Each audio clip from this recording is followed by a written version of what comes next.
26 de março de 2015, estamos na Câmara Municipal de São Paulo, no auditório Prestes Maia, dando sequência às atividades do Seminário de Psicologia e Políticas Públicas, hoje especialmente com o tema A Trabalhadora Psicóloga, conquistar direitos para promover mudanças. Gostaria de convidar para a mesa, para dar início às atividades, a presidenta do Conselho Regional de Psicologia de São Paulo, Elisa Zanerato Rosa. Bem, boa noite a todas e todas. Nós estamos iniciando hoje com satisfação o terceiro dia desse seminário. Então, gostaria de dar as boas-vindas àqueles que estão chegando pela primeira vez, mas também aqueles que têm acompanhado esse debate nos outros dias, né? Acho que a ideia é a gente poder ir acumulando aí discussões que possam responder aos desafios que a gente tem em relação à nossa atuação enquanto psicólogos e psicólogas nas políticas públicas, mas em relação ao nosso compromisso com políticas públicas efetivas de garantia de direitos, né? E, portanto, em diálogo com outros trabalhadores, em diálogo com outras profissões, em diálogo com os usuários dessas políticas, com a sociedade, enfim. Então, nesse sentido, é um desafio muito grande. A gente reserva aí 4 dias para esse trabalho, mas ele é um trabalho que a gente precisará fazer continuar, né? Fazer seguir em outros espaços de debate, no cotidiano das nossas práticas, do nosso trabalho, na relação e no diálogo com outras entidades e movimentos sociais. A gente inicialmente vai passar um vídeo que divulga o projeto Psicologia Todo Dia, em Todo Lugar, para uma sociedade mais democrática e igualitária. Eu gostaria de fazer o convite, vocês devem ter recebido a divulgação, né, desse projeto. Os que estão aqui outros dias já devem ter assistido esse vídeo, mas a gente pede licença para passar mais uma vez para aqueles que estão chegando hoje. É um vídeo bem curtinho. Para nós é um projeto muito importante, porque ele é um projeto que aponta para uma possibilidade da gente poder fazer discussões na psicologia a partir de um diálogo mais próximo com a psicologia feita no cotidiano. Então, acho que a ideia desse projeto é que a gente possa disponibilizar para a categoria de psicólogos, para a sociedade, para os gestores, enfim, um grande painel de práticas de psicologia, dialogando com o campo da formação, dialogando com os usuários, dialogando com os gestores públicos, né? Todos convidados a falar da psicologia construída e dos efeitos dessa psicologia construída no cotidiano. E a gente pretende, enquanto CRP São Paulo, realizar ao longo do ano uma série de eventos, de debates e de atividades a partir destas práticas que vão ser mostradas, que vão ser enviadas, né? A nossa busca é pelo reconhecimento de fazeres profissionais que, espalhados por todo o estado, respondem a necessidades diversas, de territórios diversos e que precisam ganhar visibilidade, né? E como é que a gente, portanto, intensifica o diálogo e o trabalho com essas práticas como mecanismos de formação, de qualificação da profissão, etc, né? Então, o nosso desejo era ter 84 mil psicólogos mandando seus vídeos, né, para que eles ficassem disponíveis e para que a gente pudesse mostrar que psicologia é essa feita no estado de São Paulo e dialogar com ela. E estamos em busca desses 84 mil vídeos, cerca de 84, né, que é o número de psicólogos mais ou menos que temos em São Paulo hoje. Mas falamos assim, né, essa é a direção que nos move, a direção que nos movimenta. Então, a gente queria passar o vídeo rapidinho, convidando a todas e todos a gravarem seus vídeos, convidando a apresentarem o projeto aos usuários dos seus serviços, para que eles possam falar, né, que é essa psicologia na minha trajetória, né, como é que a psicologia marcou a minha trajetória, para os gestores públicos, estudantes de psicologia, dizendo aí das experiências importantes e significativas da formação que querem dar visibilidade. Tá bom? Então, o vídeo é um convite para que a gente divulgue, leve adiante o projeto, envie as nossas gravações e tudo mais.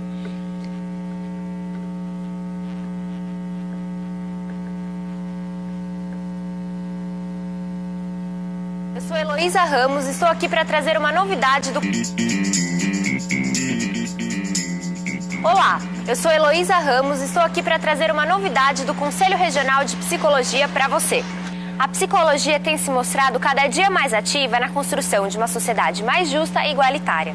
Pensando nisso, o CRP quer mostrar como a psicologia é construída por você, psicólogo e psicóloga. Queremos mostrar como a sua prática se mostra exitosa e como você constrói a psicologia no cotidiano. A intenção do CRP é mapear e dar visibilidade às muitas práticas feitas pelo Estado de São Paulo. Queremos mostrar como os diversos campos de atuação de nossa categoria estão fazendo a diferença na sociedade. Vamos dar visibilidade às nossas práticas e conhecer métodos diversos. A ideia é democratizar o conhecimento. Aí você pergunta, mas como eu vou mostrar tudo o que eu faço? É muito fácil. Faça um vídeo. Pode ser com um celular, com uma câmera fotográfica que faça pequenos vídeos ou até com a ajuda dos amigos. O importante é que você tenha em mente a seguinte pergunta: psicologia todo dia. Onde e como você faz? Conte o que você faz, seus desafios e por que você entende que seu método é diferenciado. Como você exerce a profissão de maneira inovadora. Conte também como essa sua ação tem modificado a comunidade, o local de trabalho ou até as pessoas que você atende. Se você ainda é estudante, está fazendo graduação ou pós-graduação em psicologia, também pode participar. Seu vídeo também deve ter 1 minuto e meio e responder a pergunta: como a experiência vivida na formação contribui para a psicologia que você quer fazer todos os dias em todos os lugares? Conte pra gente uma experiência que marcou ou ainda marca a sua formação. Mostre como é sua pesquisa, estágio ou uma atividade que você vive na universidade. Quais seus grandes desafios e que psicologia você quer no futuro. O CRP quer compartilhar todo o conhecimento com a comunidade da psicologia. Será importante para nós também ouvir os usuários dos serviços da psicologia, para mostrar a todos como a nossa atuação profissional contribuiu para a transformação de suas vidas. Nisso você também pode contribuir. Você grava um vídeo com no máximo 1 minuto e meio. Entra no site do Conselho, crpsp.org.br e procura esse logotipo. Aí você preenche a inscrição e segue os passos que o site vai te mostrando. É muito fácil. Mas lembre-se, 1 minuto e meio no máximo. Depois de feito isso, o Conselho vai disponibilizar num grande portal esses vídeos. Lá você poderá localizá-los pela região, cidade, área onde a prática acontece ou pelo processo de trabalho. Tudo num grande mapa com visualização muito simples. Não importa a área onde você trabalha, o importante é democratizar o conhecimento. Olha só, eu ia quase me esquecendo a melhor parte. O Conselho vai selecionar algumas práticas, vai registrar a sua história com mais detalhes e publicizar o seu trabalho. A ideia é fazer um grande debate sobre a sua experiência. Não importa a distância, você pode estar na capital ou aí numa cidade bem pequena do interior ou litoral. O CRP quer estar ao seu lado. Queremos contribuir para o avanço da psicologia a partir dos desafios e das práticas que os psicólogos e psicólogas constroem no cotidiano. Todo dia e em todo lugar, para uma sociedade mais democrática e igualitária. Contamos com você. Participe!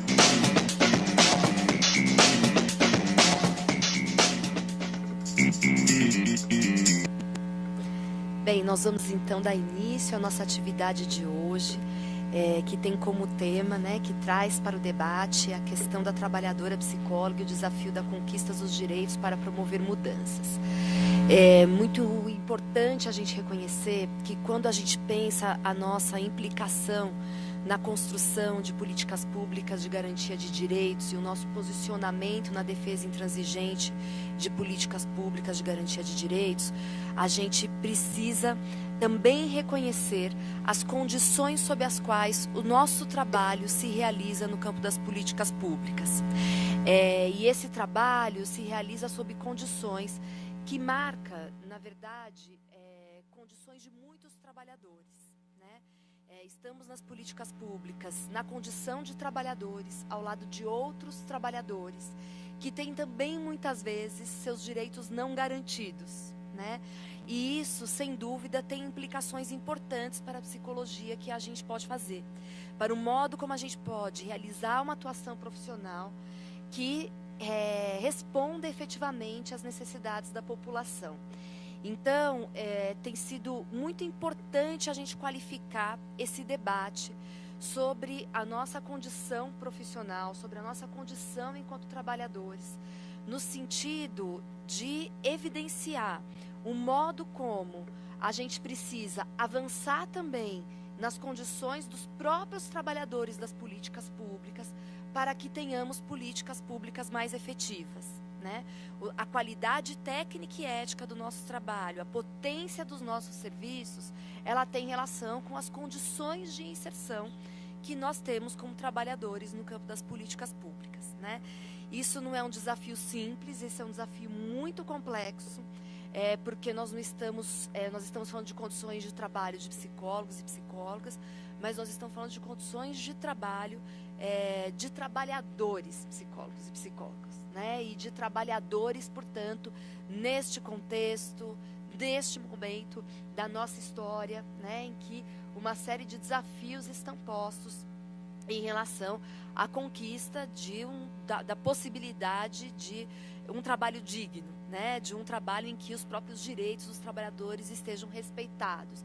E estejam respeitados também como forma, né, isso é também uma luta comprometida com a garantia dos direitos sociais pelos quais trabalhamos, né? Então não dá para a gente separar as duas coisas, não dá para a gente falar do nosso compromisso com a garantia de direitos sem pensar como nós, como trabalhadores, nos implicamos na luta, né, e na conquista dos direitos dos trabalhadores para também qualificar essas políticas públicas. Então, acho que é um pouco essa reflexão que a gente quer trazer e pensar aí como é que a gente coletivamente avança nas respostas, nos desafios que estão postos e tudo mais, né?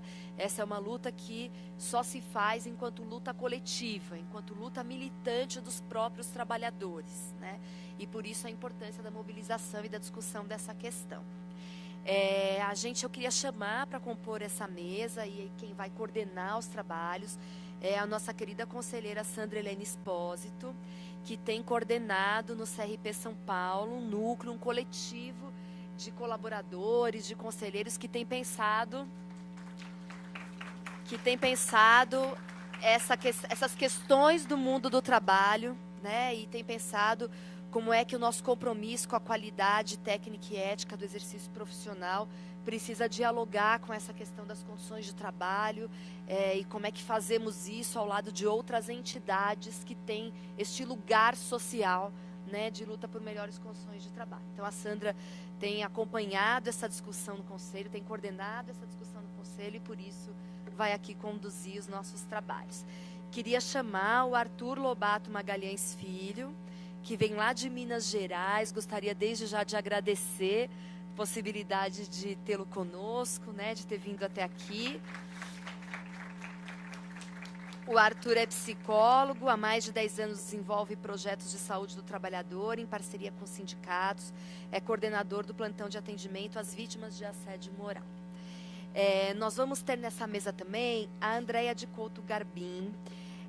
A Andréia está chegando, né? A gente está aqui em contato com ela está no trânsito, a gente não quis atrasar mais aqui a atividade, então nós vamos começar a atividade enquanto nós aguardamos a Andréia chegar, e assim que ela chegar, ela vai tomar seu lugar na mesa, então eu vou já apresentá-la. A Andréia, ela é graduada em Psicologia e também em Direito, tem mestrado em Saúde Pública pela Universidade de São Paulo, é doutoranda pela Faculdade de Saúde Pública e tem experiência na área de Psicologia Social, com ênfase em saúde do trabalhador. Então, assim que a Andréia chegar, a gente vai pedir para ela sentar à mesa e acompanhar a discussão, e enfim, daí ela faz sua apresentação. E a Fernanda Magano, que é tesoureira do Sindicato dos Psicólogos e diretora-presidente da FENAPSE, nos avisou hoje que não poderia vir a esse debate. Ela foi chamada numa atividade em Minas Gerais, né? Os mineiros vieram, os paulistas foram, enfim. Ela foi chamada numa atividade em Minas Gerais e não pôde não estar nessa atividade. Então, ela nos avisou isso hoje. E o Sindicato dos Psicólogos não conseguiu oferecer outra pessoa nesse momento, em tempo hábil, para estar aqui nessa atividade. Mas, enfim, estamos nós aqui, temos feito várias ações em parceria com o sindicato e acho que podemos aí no momento do debate falar dessas ações em parceria, enfim, né? Então, eu gostaria de passar a palavra para a Sandra Espósito, eu vou ali participar da discussão ao lado de vocês e desejar que tenhamos um bom e produtivo encontro. Obrigada.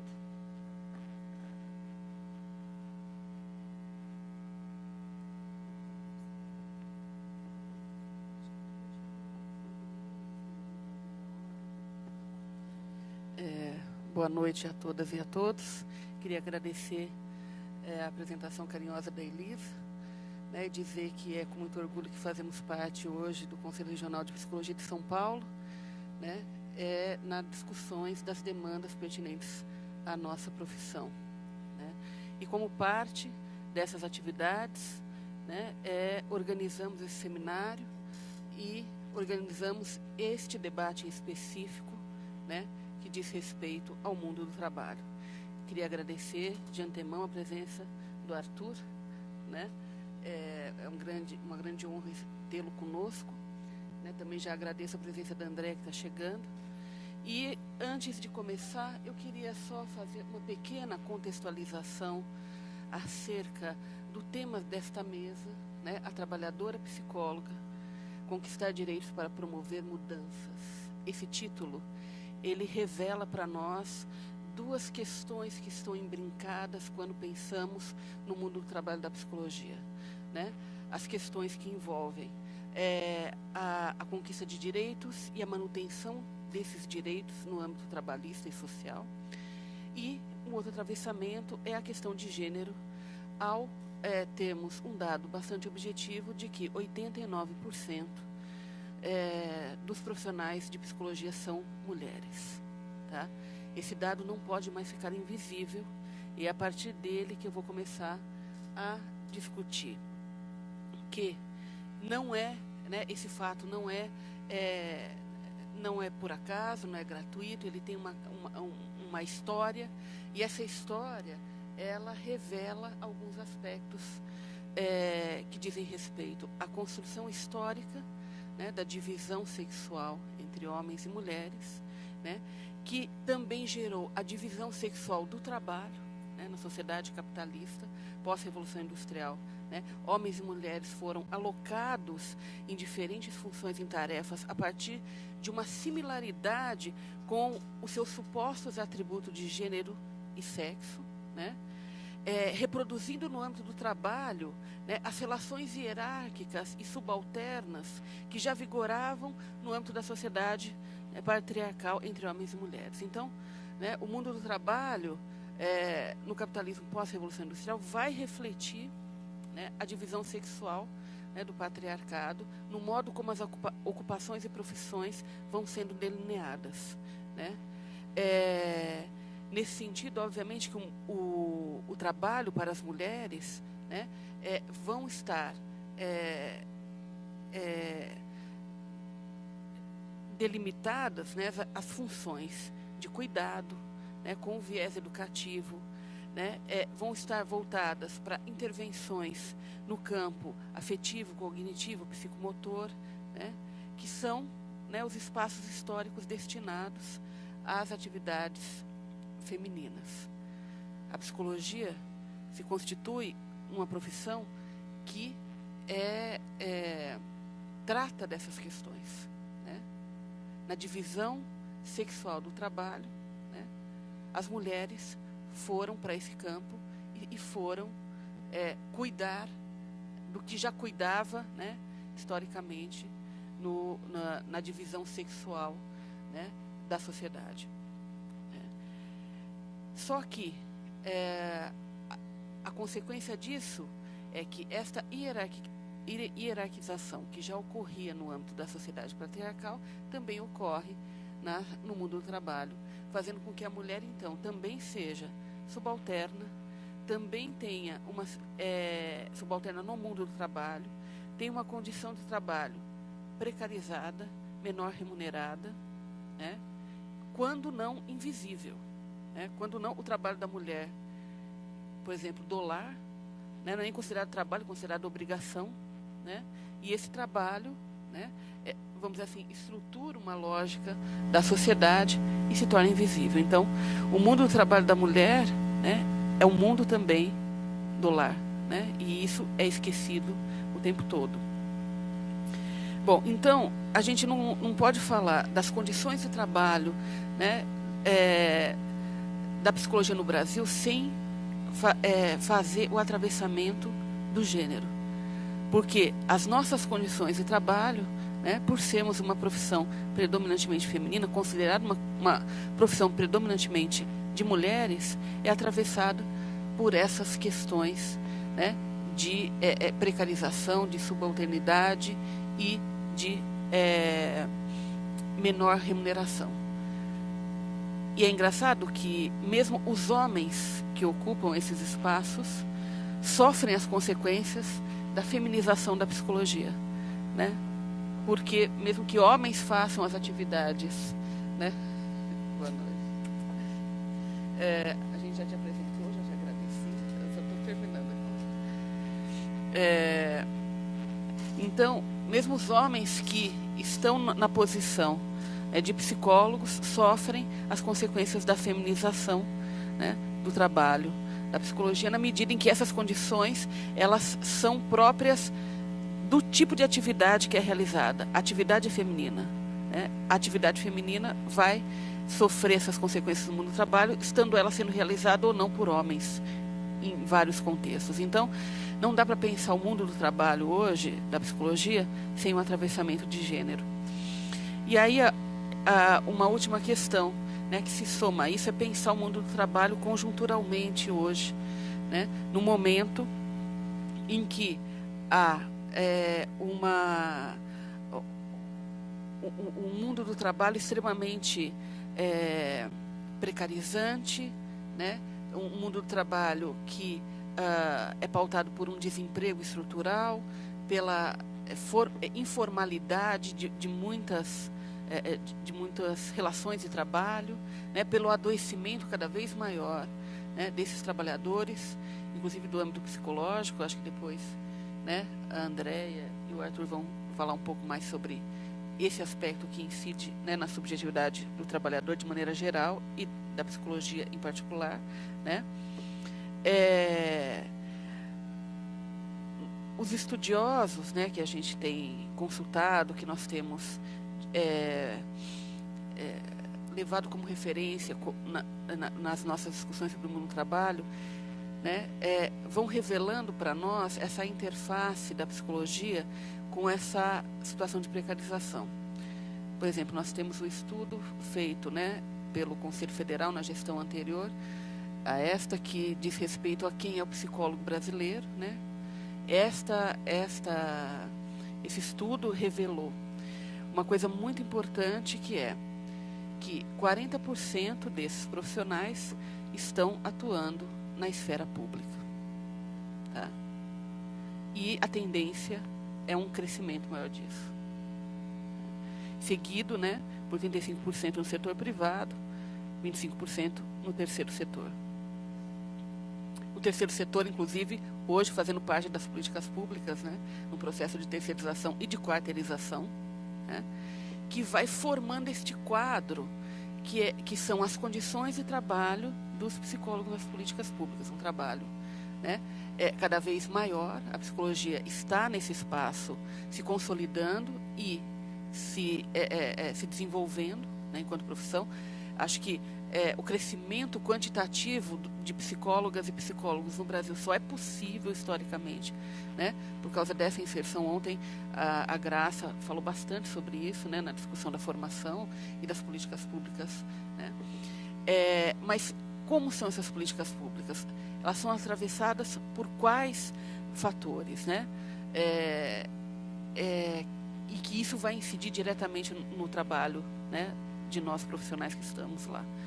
Nós temos observado, né, e aí que é a grande problemática, né, um processo de precarização também das políticas públicas, no que tange a diminuição, né, dos vínculos empregatícios, por exemplo, mediante concursos e aumento dos processos de terceirização, né, e enfraquecendo os vínculos, né, dos profissionais no seu espaço de trabalho, né, concomitante à flexibilização, né, de aspectos das leis trabalhistas o tanto quanto possível, né, uma vulnerabilidade desse trabalhador, dessa trabalhadora, frente a essas condições, né, uma dificuldade de articular né, os espaços sindicais que vão defender esse trabalhador, essa trabalhadora. Por quê? Né? Como que você organiza diversos segmentos que estão terceirizados, fragmentados, diluídos no campo do trabalho, né, para pensar uma luta em conjunta dentro de um campo que são as políticas públicas.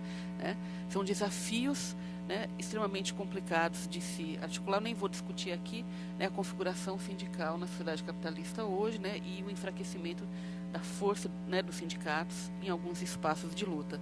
Mas acho que, assim, finalizando, né, para a gente dar o pontapé inicial aqui da fala dos nossos convidados, é nesse contexto, né, que nós, do Conselho Regional de Psicologia de São Paulo, temos olhado para o trabalhador e para a trabalhadora, né, da psicologia e tentado, em interlocução com as entidades sindicais, em interlocução com outras parcerias que estão relacionadas ao mundo do trabalho, né, entender e intervir, né, na promoção, e por isso aí volta ao título, né, da conquista de direitos, né, e da manutenção desses direitos, né, para que a gente consiga mudar este mundo do trabalho, né, que realmente ainda nos proporciona uma série de limitações e dificuldades, né, para a nossa prática.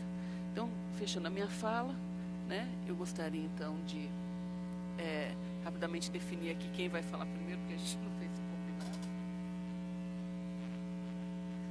Então, o Arthur vai começar a fala dele.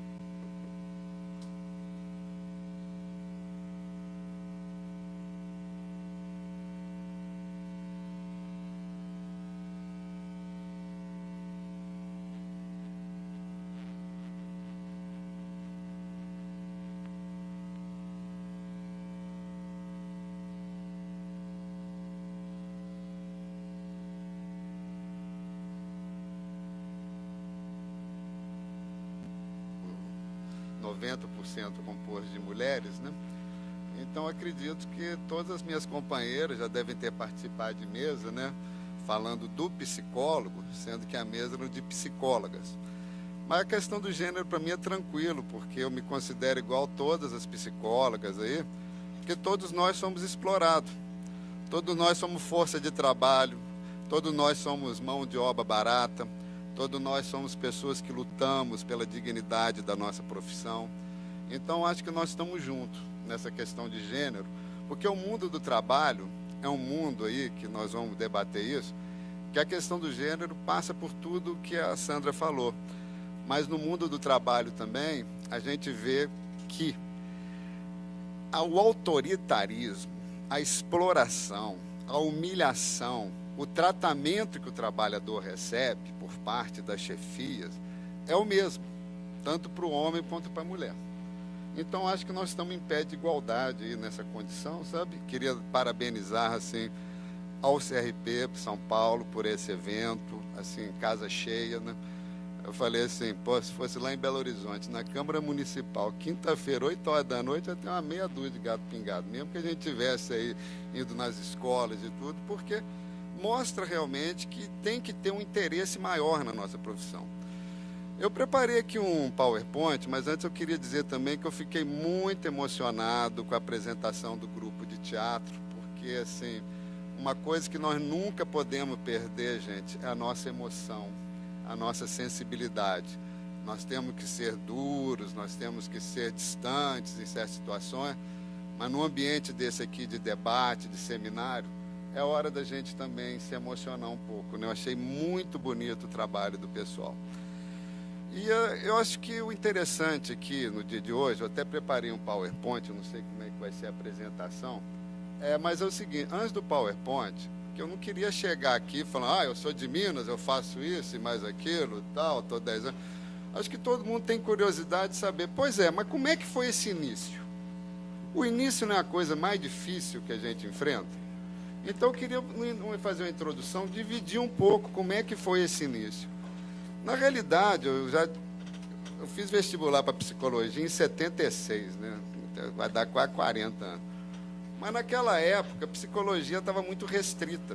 Então eu fui desenvolvendo outras atividades, fui deixando eu, psicólogo, aí meio adormecido. E a partir da década de 90 e início aí do século XXI, eu comecei a perceber que eu já estava virando um escravo do mercado do trabalho.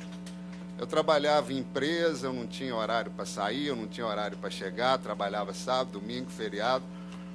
E uma coisa que eu sempre questionei foi a questão dos direitos. E aí a gente vai vendo o seguinte, como que dentro do trabalho vai se naturalizando certos argumentos, como se você não trabalhar em excesso, como se você não se dedicar ao trabalho, você não é um bom profissional.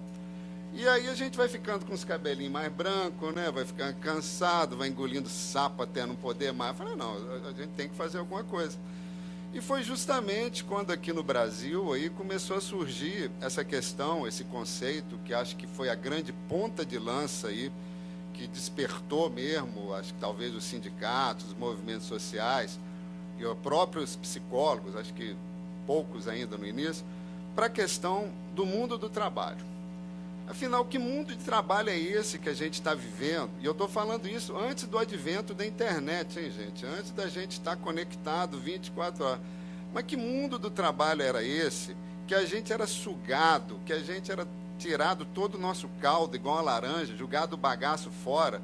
Como é que pessoas com 30, 40 anos já estavam totalmente desestruturadas emocionalmente, psiquicamente, por causa de quê? De uma ideologia que perpassa o mercado de trabalho. E a gente tinha muita dificuldade de literatura na época, então foi muito importante participar de seminários, de debates.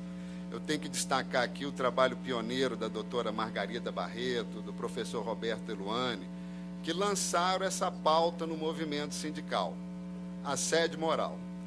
E eu fui começar a perceber também que as pessoas começavam a chegar para mim, Arthur, eu sei que você é psicólogo, eu vou te contar uma coisa. Aí eu falei, mas então esse imaginário do psicólogo, pelo menos, está melhorando na sociedade, né? Então, as pessoas começaram a ter um outro olhar para mim, falaram, não, vocês têm que fazer alguma coisa, a gente não aguenta mais esse autoritarismo, essa pressão, essas questões todas. E eu fui vendo que a psicologia, ela tinha hoje uma representação social que quem não é psicólogo dá mais valor à nossa profissão do que, às vezes, a própria gente, né? E a psicologia, hoje a gente vê que está nas novelas, está nos livros, está nos filmes, né? E isso criou também um outro tipo de mercado, né? E eu pensei o seguinte, olha, se eu sou explorado a vida inteira, se eu não acredito que empresa vai resolver o lado do trabalhador, qual o campo que eu vou ter que atuar?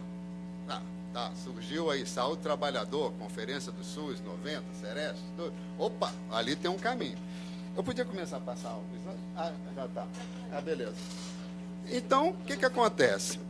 Eu fui falar, não, nós temos que estudar isso mais, nós temos que debater, e propus aí em 2005, aí, porque é isso que eu queria dividir com vocês. Como é que é o início? Eu propus ao Sindicato dos Jornalistas lá em Minas, da gente fazer um trabalho, um grupo de estudo sobre assédio moral. Por quê? Porque, na época, o Sindicato de Jornalistas já tinha levado a doutora Margarida Barreto lá, a Comissão de Ética discutia a questão de assédio moral, e foram várias pessoas conversando comigo dentro de uma relação de confiança, que eu acho que isso que é o que o psicólogo mais tem que ter, é a relação de confiança, de credibilidade que ele vai ter com aquela pessoa, que aquela pessoa pode falar para ele o discurso, que aquele discurso não vai ser... vou dar um exemplo, igual conversa de bar, né? A pessoa fala, não comenta nada não, né? Você nem saiu dali para o banheiro, já está todo mundo sabendo, né?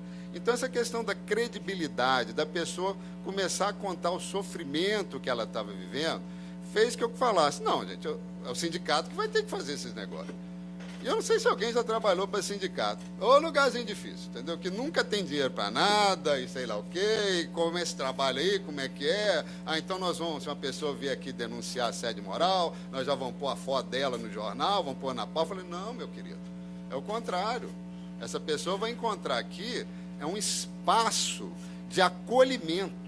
Ela vai encontrar aqui no sindicato uma coisa que ela não tinha. Ela não vai vir aqui para saber que convênio que ela tem, para que através desse convênio ela tentar, né, curar o mal que ela vivencia. Ela vai vir aqui para falar do sofrimento, para a gente pegar esse discurso do indivíduo e tentar transformar ele numa ação sindical em relação à organização do trabalho. Para isso você tem que convencer a diretoria. você tem que conseguir espaço, você tem que fazer militância, tem que trabalhar de graça, tem que pagar táxi, tem que fazer um monte de coisa. Bom, mas o início é assim, né? E na época eu tinha outra atividade, dava para ir equilibrando. E o trabalho da gente foi assim, crescendo, porque quando a gente montou esse grupo de estudos, começaram a chegar relatos, mas assim, relatos terríveis.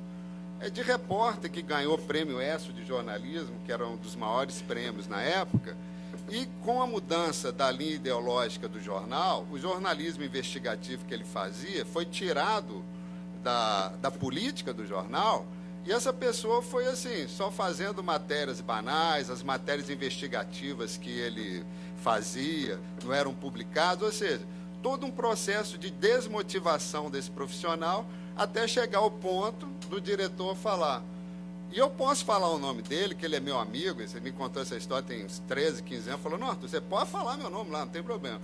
E o Newton Cunha me falou, pois é, Arthur, eles conseguiram me desmotivar. Eu atualmente não tenho mais vontade nenhuma de trabalhar com jornalismo e estou a partir para outra profissão. E junto com ele, outras pessoas foram contando e tudo. E eu falei, bom, tem uma questão aí que é prática. Quem está causando esse sofrimento nessa pessoa? Ué, não é o trabalho, não é uma pessoa no trabalho. É uma organização do trabalho perversa que adoece o trabalhador. E quando essa pessoa chega no fundo do poço, vai procurar um psiquiatra, né? Porque psicólogo não dá nem atestado, né? Então, vai procurar um psiquiatra, taca remédio, é porque morreu a mãe, é porque aconteceu isso. Aí a gente falou, não, peraí, gente, o sindicato tem que trabalhar com um grande significante, que é o significante do trabalho. Esse significante é que está causando o adoecer com os vários significados que são o sintoma, né? Através do quê? Do adoecer do trabalhador. E nós começamos a fazer esse trabalho, aí fizemos lá, fomos em todas as redações, chamamos um monte de gente, sabe? Nossa primeira reunião foi, nossa reunião vai bombar. Foi uma pessoa, chamamos o pessoal da CIPA também, foi uma pessoa da CIPA, que a gente sabia que era patronal, entendeu? E foi lá, mas nós apresentamos o trabalho e tudo. E por que eu estou dizendo isso? Às vezes, podia não ter ninguém. Então, todo início, gente, é difícil. Aí já vem o diretor, mas nós aqui fizemos uma mobilização e não veio esse projeto. Eu falei, meu amigo, isso é um projeto a médio e longo prazo. E aí, as pessoas que eu tive essas conversas iniciais, elas sempre deixavam isso para mim. Autoritarismo, poder e violência. Mas não uma violência física, uma violência que deixa marcas, né? Mas uma violência invisível.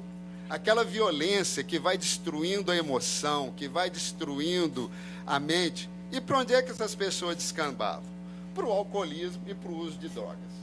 Para suportar um trabalho insuportável. Bom, e a gente sabe, né? O cara começa a beber depois de expediente, depois começa a beber depois de expediente de noite, depois começa já tomando uma de manhã e tal, e chega um momento que ele é demitido.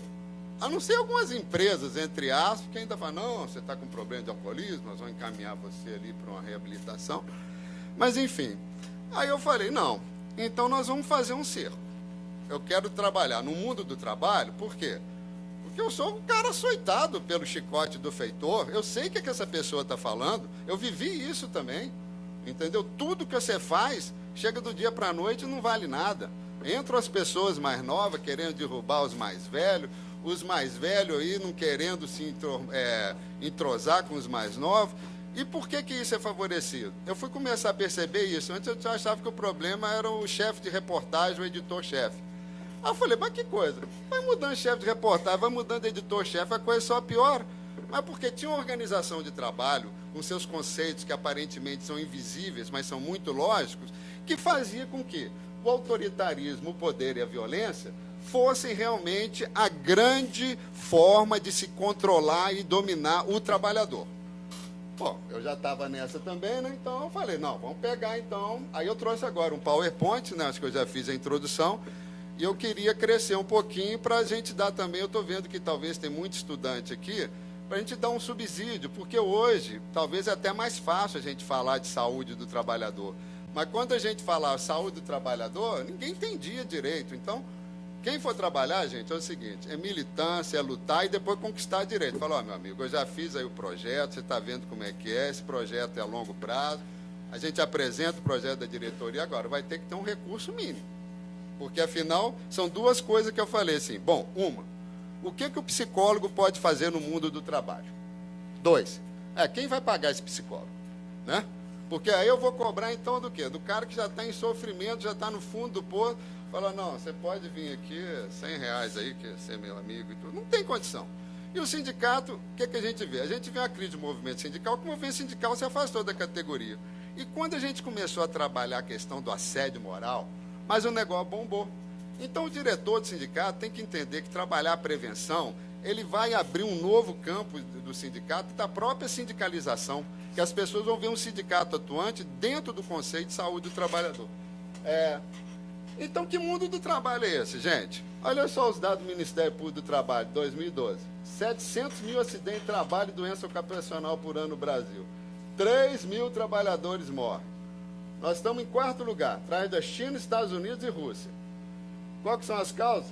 Maquinário velho, tecnologia ultrapassada, mobiliário inadequado, ritmo acelerado, assédio moral, cobrança exagerada e desrespeito de diversos direitos. Hoje em dia, falar de direito, falar em hora extra, parece que até que é palavrão, né? Fala, o que é isso? Você já está trabalhando, está bom demais, está ganhando R$1.500. R$1.500 nós somos classe D, né? Faz favor. E o que acontece com esses dados do Ministério do Trabalho? É o que passa, meu amor? Já passou. O que acontece com esses dados do Ministério do Trabalho? Olha, gente, eles são subnotificados e nós não temos aí também o trabalho informal e o serviço público. E se a gente for fazer hoje um resumo, hoje, no mundo do trabalho, o que é o mundo do trabalho hoje? Resolver rápido e com resultado. O trabalho invade sua vida privada. É e-mail, é WhatsApp, é Facebook, é coisa que chega para você de madrugada, que te inferniza, essas coisas todas. Vamos fazer uma equação do trabalho. Trabalho é igual metas mais produtividade. Gerente de banco, mais meta, mais meta, mais meta. Você tem que produzir, ritmo acelerado e tudo. Bom, claro, né? Nós somos laranja, né? Tirou o caldo, joga fora. E no final do dia, como é que está o trabalhador? Olha, não estou falando de cara que está trabalhando 2 anos, 3 anos. Eu vou falar um cara, trabalhador de telemarketing, que a rotatividade é 6 meses. Final do dia, exaustão, sentimento que não fez tudo. Onde é que isso vai na subjetividade dele? Eu não dou conta, eu sou incompetente. Por quê? Porque não tem uma leitura, não tem uma divulgação para falar, não, meu amigo, você está sendo explorado, você já está adoecendo, você está com 22 anos, se continuar nesse ritmo, com 25 você vai ser aposentado, por incapacidade laborativa, por exaustão. E então, a gente vê que nas novas patologias, além do desgaste físico, a gente tem um grande desgaste mental e emocional. Voltando no início, em 2005, eu apresentei um trabalho num congresso sindicato de jornalistas, e uma jornalista que era assessora de sindicato de servidor da justiça, gostou e me chamou para fazer uma palestra desse sindicato, o Sindicato de Servidores da Justiça de Minas. Faz favor. Aí que veio um buraco maior ainda, né? Porque a gente chegou lá e falou, mas e aí? Como é que eu adoecer aí no serviço público? Uma caixa preta. Porque, pode passar, fazer favor.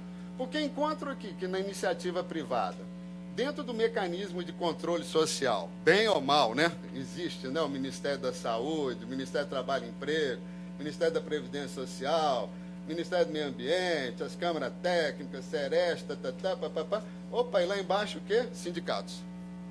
Ali que é o caminho.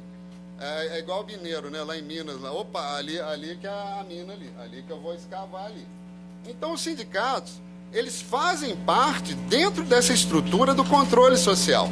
E eu não sei se vocês sabem, os servidores públicos só começaram a ter seus primeiros sindicatos depois de 1988. Então, a grande questão do neoliberalismo agora é em cima do serviço público, que é o trabalho que eu vou apresentar para vocês, né, que eu vou até 8h30, tá? Que eu marquei meia hora lá. Vamos lá, por favor. Aí é o seguinte, hoje, então, é mais fácil, gente. Hoje, vocês podem chegar na internet e falar, opa, o trabalhador, olha, tem lá a portaria 18223. Aí, que dentro disso tudo, o que nós já estávamos fazendo? Fazendo um trabalho visando a promoção e proteção e a saúde dos trabalhadores e redução da morbimortabilidade. decorrente dos processos de desenvolvimento e processo produtivo. Por quê? Porque se na iniciativa privada o objetivo do assédio moral é desmotivar a pessoa, pôr ela lá como se fosse uma pessoa incompetente, incapaz, ser boicotada, não ter as promoções, tratamento diferenciado, e essa pessoa acaba sendo demitida ou pedindo para sair, no serviço público é diferente. A pessoa, quando ela faz um concurso, ela põe na cabeça dela que ela vai entrar no serviço público e só vai sair de lá aposentada.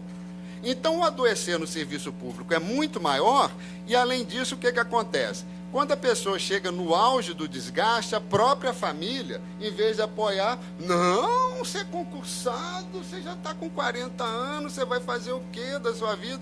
E se a gente for pensar, o serviço público é uma prestação de serviço. Se um cara fica lá 20 anos, olhando arquivo, carimbando, anexando o processo, como é que ele vai sair ali para o mercado produtivo? Ele tem que continuar ali mesmo. Por favor. Então, outra questão que nós já fazíamos, né, que hoje na portaria está bem clarinho aí, quem quiser colar aí, é só chegar lá, portaria 823, Google Maps, 28/3/2012. E nós queríamos também, nesses anos todos, fazer uma realização de análise da situação dos seus trabalhadores. Como? Através de pesquisas, através de enquetes, através de participação em seminário, colocando a questão do assédio moral e também assédio sexual na pauta de negociação. Falava assédio moral na negociação coletiva, a patronada dava até tremer. Não existe isso não, não existe isso não, tremendo, né? E também nós queríamos o seguinte, com essas pesquisas e tudo, que o sindicato interviesse nos processos de ambiente de trabalho. Ou seja, caberia a nós psicólogos, além também da questão do acolhimento, de produzir documento científico, né, porque afinal nós não somos profissão de ciência, né, documentos científicos, relatórios técnicos, mostrando o que é o assédio moral, mostrando o mal que isso faz para o trabalhador, mostrando o mal que isso faz para a organização do trabalho, e como o patrão só entende quando é no dinheiro, vou dar um exemplo para vocês. Teve um estudo de absenteísmo no Tribunal de Justiça de Minas Gerais, que é altíssimo o nível de pessoas que deixam de trabalhar por diversos motivos. E isso traz um prejuízo ao erário público enorme. E qual que é a maior causa disso, que foi uma reclamação que você não quer? Assédio moral. E o que é que nós queremos também? Nós queríamos também a participação dos trabalhadores em suas organizações. Nós não queríamos chegar lá com a questão do sujeito suposto saber. Não, eu sei, não vou te ensinar tal. Então é construir, é formar novos líderes sindicais, é atrair o trabalhador para o sindicato, para ele fazer uma reflexão sobre o seu trabalho, é que os outros psicólogos também entrassem nessa luta. Sereste, por exemplo, a gente sabe que tem lugares que Sereste funciona bem, outros não. Por quê? Depende do grupo que trabalha no Sereste, faz favor. E principalmente isso, gente, esse para mim acho que é o significante máximo, olha, incorporar a categoria trabalho como determinante do processo de saúde e doença. Porque até então, apesar da gente trabalhar 8, 10 horas no trabalho, quando a pessoa adoecia, sofrimento mental, doença mental, que seja, o trabalho não é considerado tanto pelo psiquiatra como pelo psicólogo clínico. Não por culpa deles, é porque eles não tiveram a formação, porque essa pessoa teria que ser encaminhada para um médico de trabalho, para um psicólogo especializado no processo do trabalhador, que teria que ser uma política pública de saúde. A gente volta mais uma vez a esse debate. Então, já que nós não temos uma política pública de saúde, se eu quiser ir no psicólogo, eu tenho que pedir ao médico de um convênio para ele fazer o favor de me liberar 12 sessões. Isso aí. Bom, e as pessoas que nem sabem que pode fazer isso no convênio, através de convênio.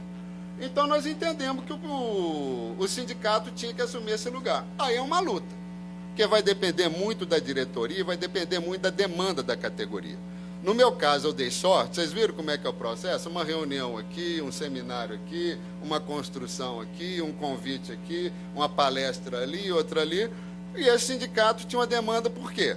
Porque as pessoas já chegavam lá no sindicato falando, eu estou sofrendo assédio moral. Aí o cara falou, o que é isso? E quando chegar para falar que eu estou sofrendo assédio moral, era aquele discurso que quem já viu pessoas que sofrem assédio moral, aquele discurso longo, que o diretor às vezes não tinha paciência, julgava para o advogado não sabia o que fazer, e que essa pessoa que sofre assédio moral, quando ela já está no auge da crise, quando ela procura o sindicato, porque eu ouvi falar assim, eu nunca pensei de vir no sindicato, mas o sindicato é minha última esperança. Ela só não quer o seguinte: eu vou te encaminhar ao psicólogo. Aí quer que eu... Não sou louca. Então a gente tem que fazer esse próprio trabalho. Gente, a psicologia vem aí, é para preservar também a saúde mental. Esse outro olhar que a gente lança. Então aí a gente vê mais uma vez a questão do mundo do trabalho, eu estou voltando, porque esses componentes, que são os componentes essenciais para a gente entender o sofrimento daquela pessoa. A competitividade, o individualismo, onde se rompe os laços sociais, né? Eu quero produzir mais para me dar mais bem. O colega vira inimigo. Ninguém mais tem uma relação social, é tudo por e-mail, do lado, eu estou do seu lado, mas é distante. Questão de produtividade, metas. E para esse novo mundo do trabalho, nós queremos uma nova organização do trabalho.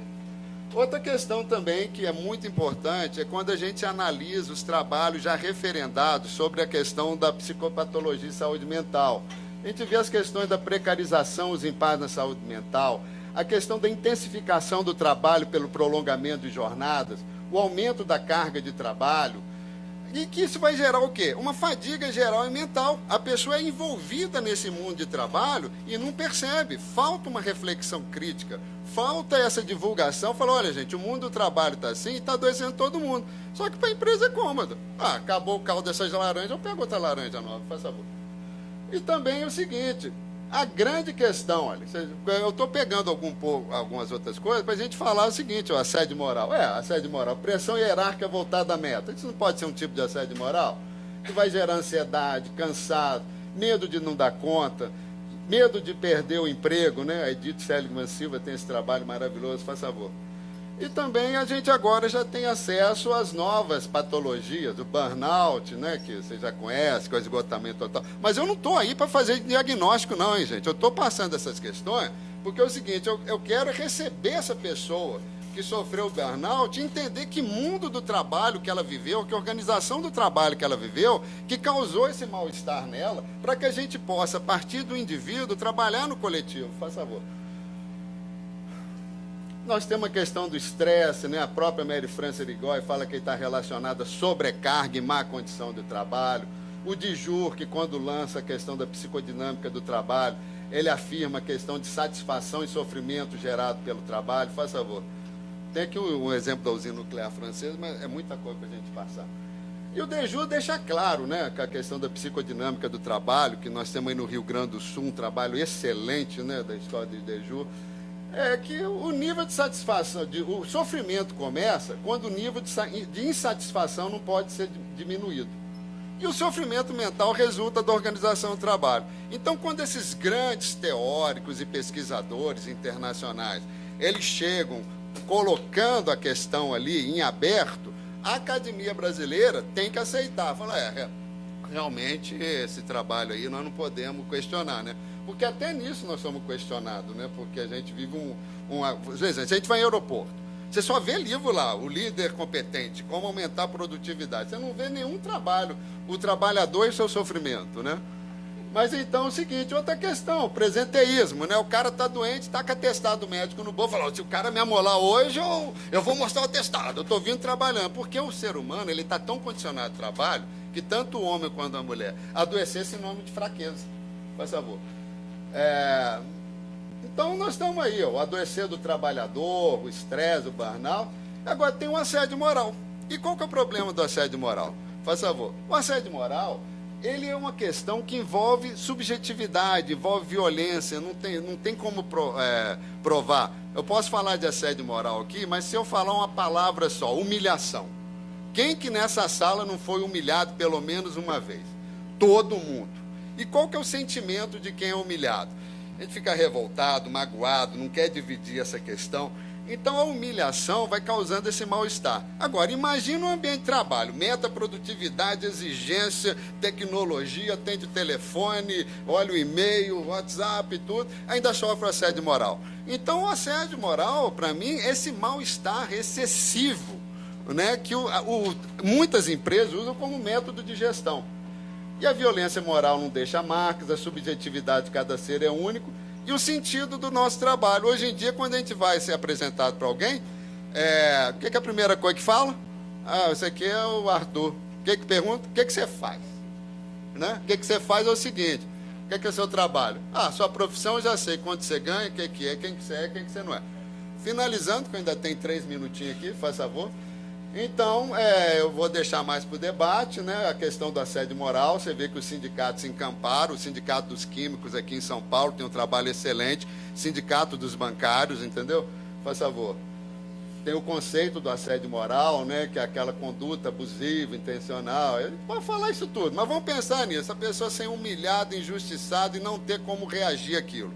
Aquilo vai gerando esse mal-estar, né? Esse mal-estar aí, que vai estar usando o sofrimento e o transtorno psíquico. E a pessoa não percebe que ela está envolvida por esse mal-estar, né? Por esse adoecer. Só deixar claro, viu, gente? Assédio moral é um processo que adoece. Certo? Faz favor. Então tá aí, ó, lá no Tribunal de Justiça. Até o tempo da mulher ir no banheiro era regulado. A mulher tinha que pedir licença, chefe, para ir no banheiro. Então, muitas falaram assim, gente, eu me sinto como se eu fosse uma criança do pré-primário tendo que pedir a professora. Aí, para algumas pessoas, falaram, isso é bobagem, não liga. Mas para outras pessoas, aquilo é um sofrimento, é uma coisa que ela não admite. É uma pessoa que tem curso de direito e tudo e tem que dar licença, pode ir no banheiro. Faz favor. As humilhações, faz favor. Vamos passar rapidinho, faz favor. Aí tal...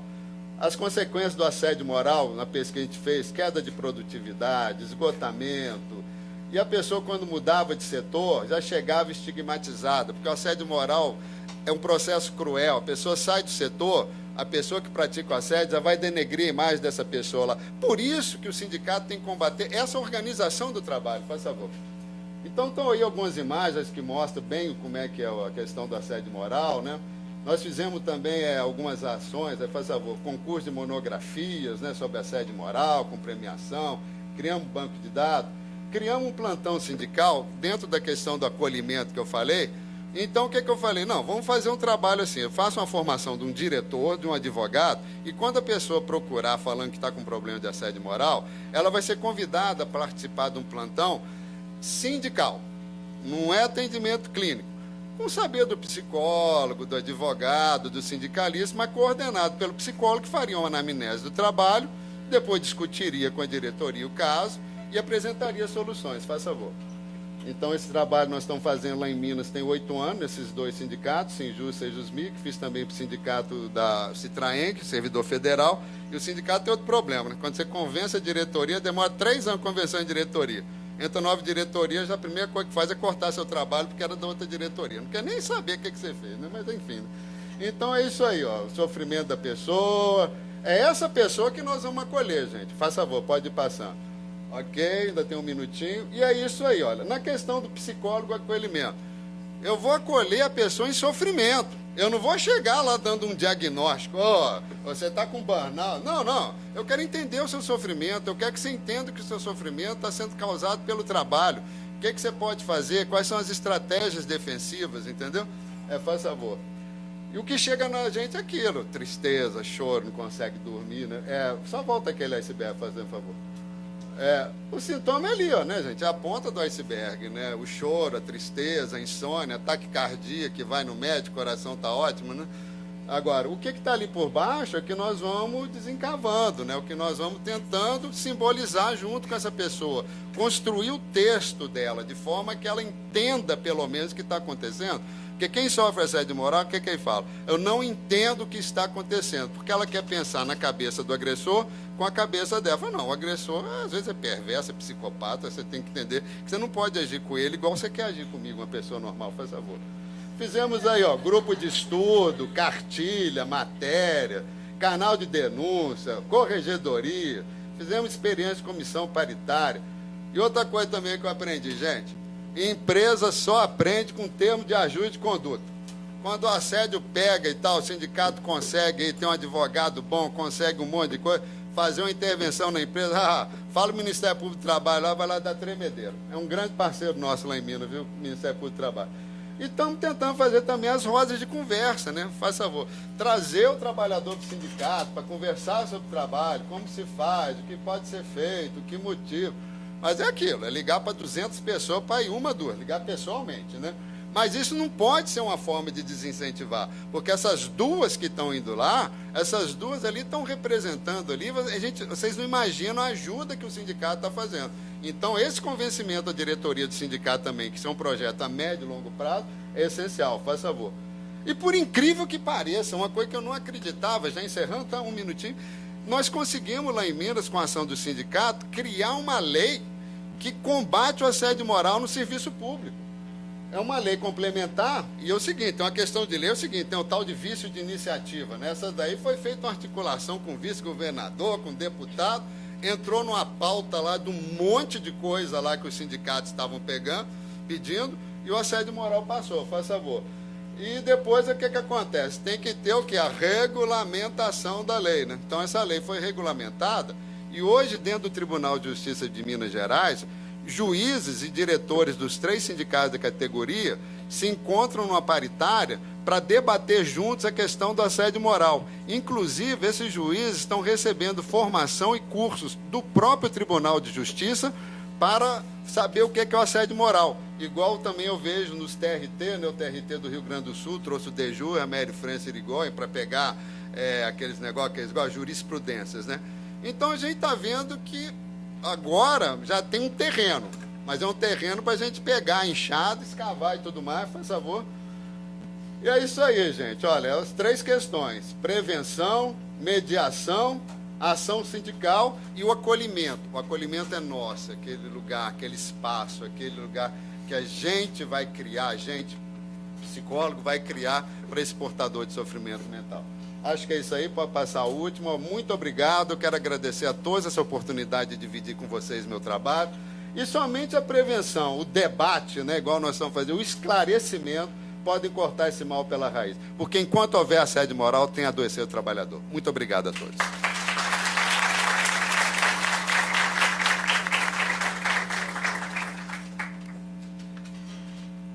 Muito obrigada, Arthur.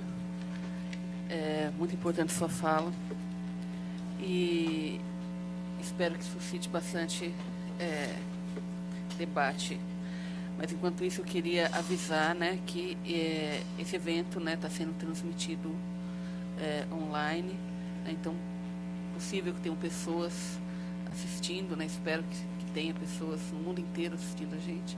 Né, e que é possível enviar, né, questões por um e-mail, que é crpwebtv@crpsp.org.br.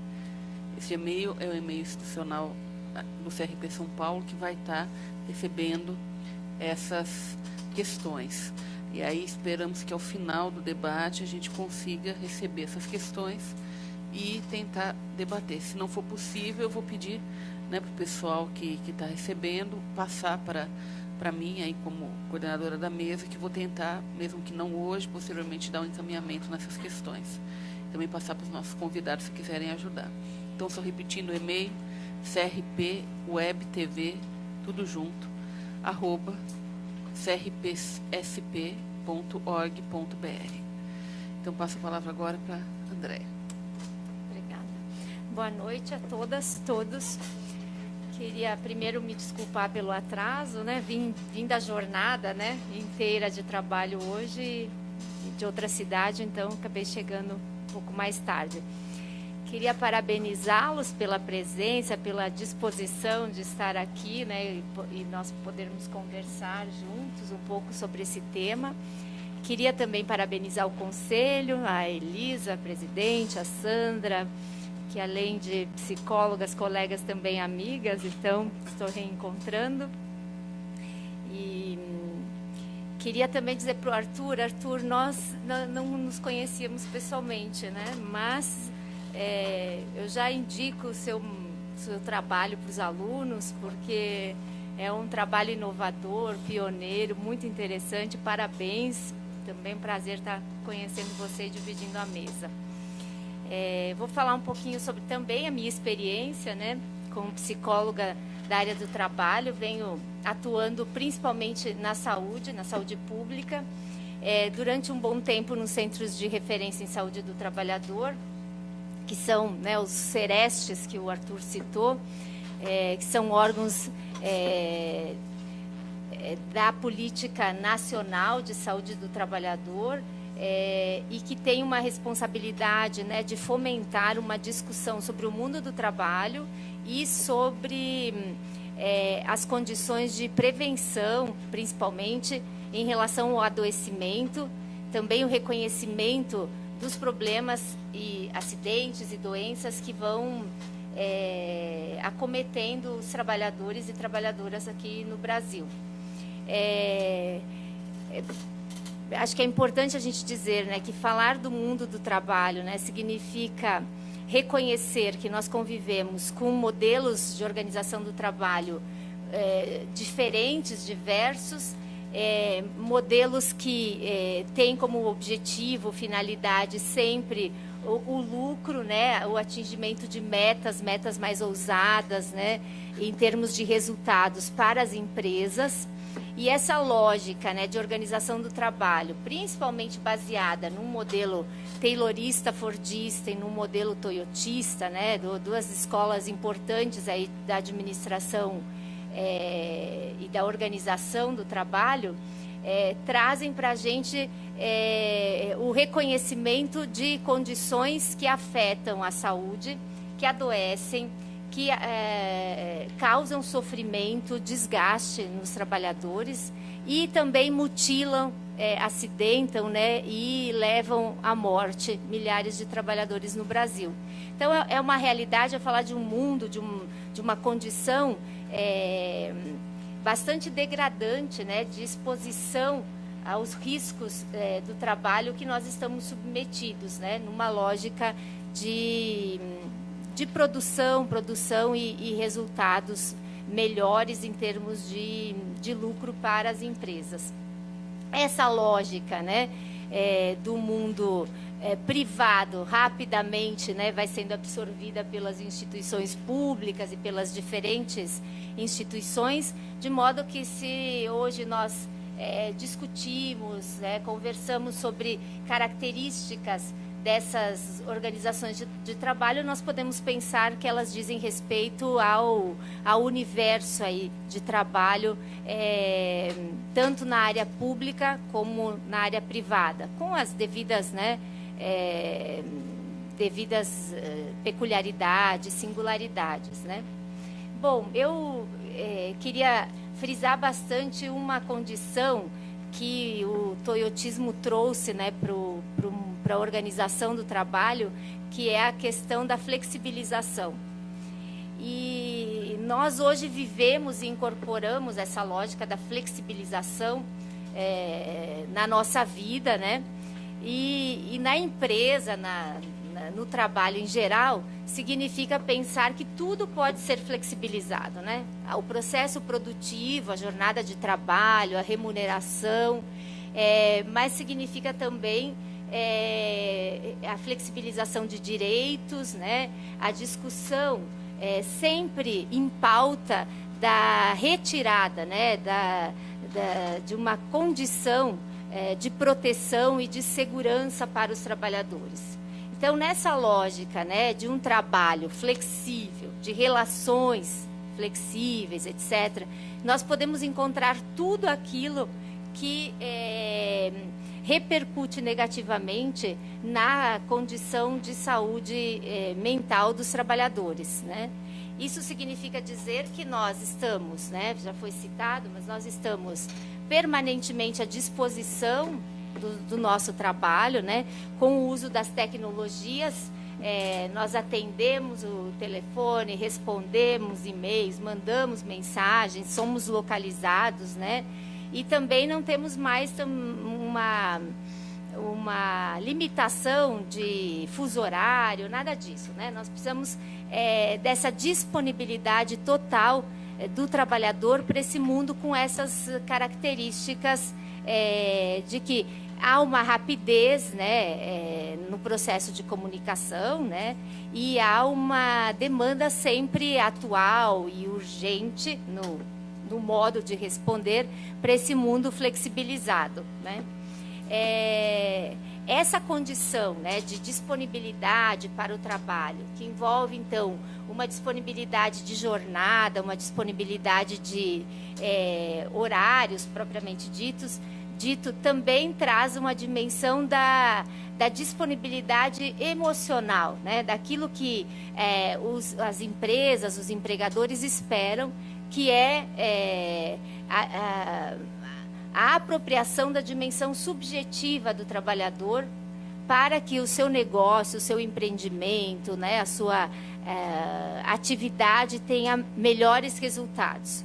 Com isso, nós nos deparamos com um discurso organizacional de envolvimento, de participação dos trabalhadores, né?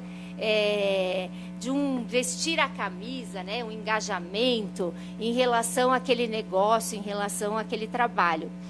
Mas os estudos mostram bastante, né, que esse discurso, ele é um discurso que envolve o trabalhador, mas que na prática, né, não há uma condição, de fato, de participação dos trabalhadores nas discussões sobre as condições de trabalho, sobre os processos de trabalho, né? Então, estou querendo dizer que nós temos um discurso organizacional bastante atrativo, bastante envolvente, né? Com mecanismos, estratégias, né? Uso das tecnologias que vão nos levando a essa disponibilidade, né, em relação ao trabalho. No entanto, na prática, né, nós nos deparamos com situações que não correspondem a uma valorização do trabalhador e, de fato, uma condição de participação e de discussão sobre o processo de trabalho. Então, os autores dão alguns exemplos que eu acho interessantes, né?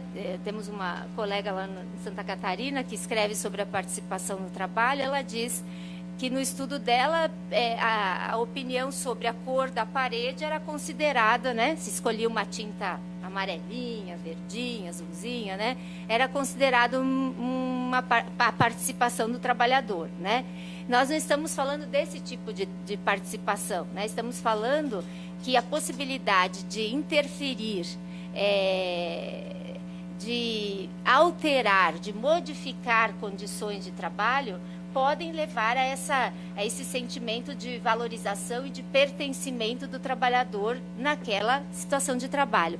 Mas, de fato, né, o que nós encontramos, o que nós temos vivenciado, são essas medidas paliativas, são essas enganações que nós temos, né? Que o trabalhador tem um benefício, né, à disposição, ou tem, então, uma pesquisa, como esse exemplo da pintura da parede, mas não, de fato, né, estratégias organizacionais que considerem a dimensão subjetiva do trabalho naquilo que, de fato, nos caracteriza, que é a nossa condição de variabilidade, de diversidade, né? O que se busca é esse envolvimento, essa disponibilidade do trabalhador, mas para uma condição, né, de atingimento de metas e não de valorização, de respeito e de uma dignidade, né, em relação a aos trabalhadores, né?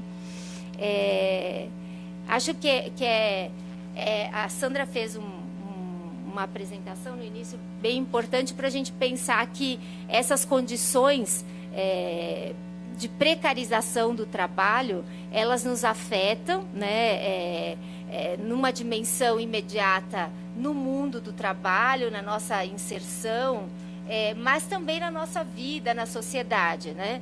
E por isso faz com que nós tenhamos que pensar, refletir, e esse evento é muito importante nesse sentido, sobre que questões nós estamos valorizando e defendendo em termos de mudanças na sociedade, né, de modos de convivência, modos de existir, né? Porque nós tendemos a trazer essas experiências organizacionais para as nossas vidas, para a dinâmica, né, das diferentes instituições, e isso faz com que a gente naturalize essa precarização, naturalize essas condições desumanas de trabalho, né?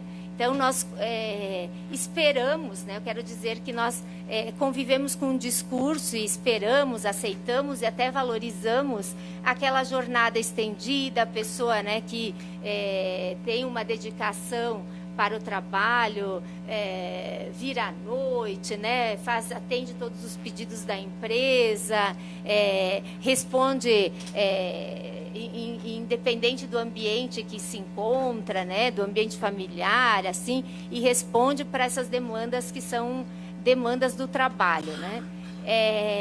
Essa nossa reflexão faz com que a gente pense em que medidas, em que estratégias nós podemos adotar, discutir, né, para que a gente defenda condições de trabalho adequadas para todos, né, os trabalhadores, e que isso se reflita em legislações, em políticas públicas de garantias de direitos à classe trabalhadora.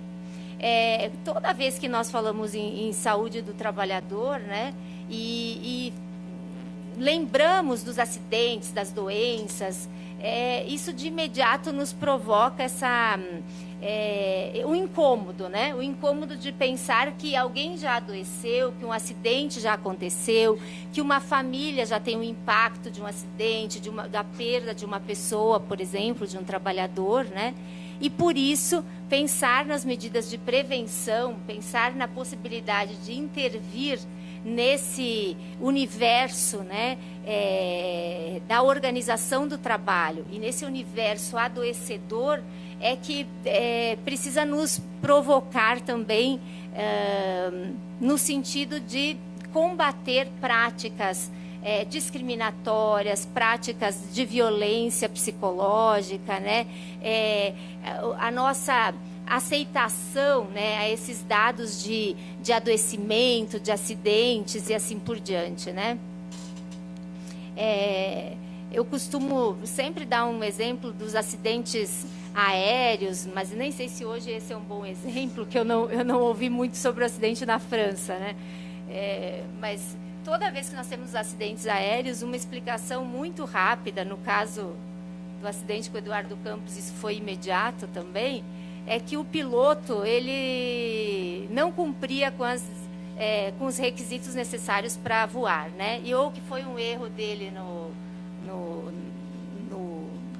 na manobra, enfim, né?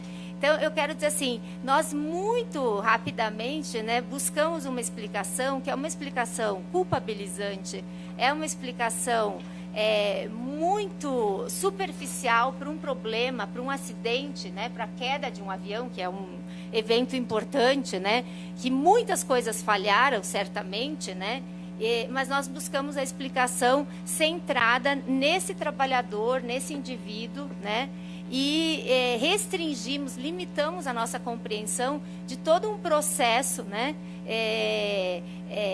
que aconteceu e que levou aquele incidente, né? No caso dos pilotos, né, toda vez que nós ouvimos que eles estavam com jornadas, que já tinham feito várias escalas, tudo isso é rapidamente minimizado para dizer que eles não atendiam algum requisito, né, ou de horas de voo ou de outra condição, né? Tem um professor Idelberto de Almeida, que estuda acidentes de trabalho e estudou esses grandes acidentes aéreos e escreveu sobre isso, né? São textos interessantes, porque trazem essa dimensão de como todo um conjunto de situações leva, né, ao evento acidente, mas como nós aceitamos, né, a explicação e utilizamos essa explicação para a condição do trabalhador, né? E aí as diversas condições, o cansaço e tudo mais, explicando todo um fenômeno complexo que é o acidente, né? Então, no discurso, né, que nós nos deparamos sobre os acidentes e doenças, nós muito frequentemente temos essa explicação que de alguma maneira naturaliza o evento, né, acidente, adoecimento relacionado ao trabalho, não problematiza, não critica, não tece uma reflexão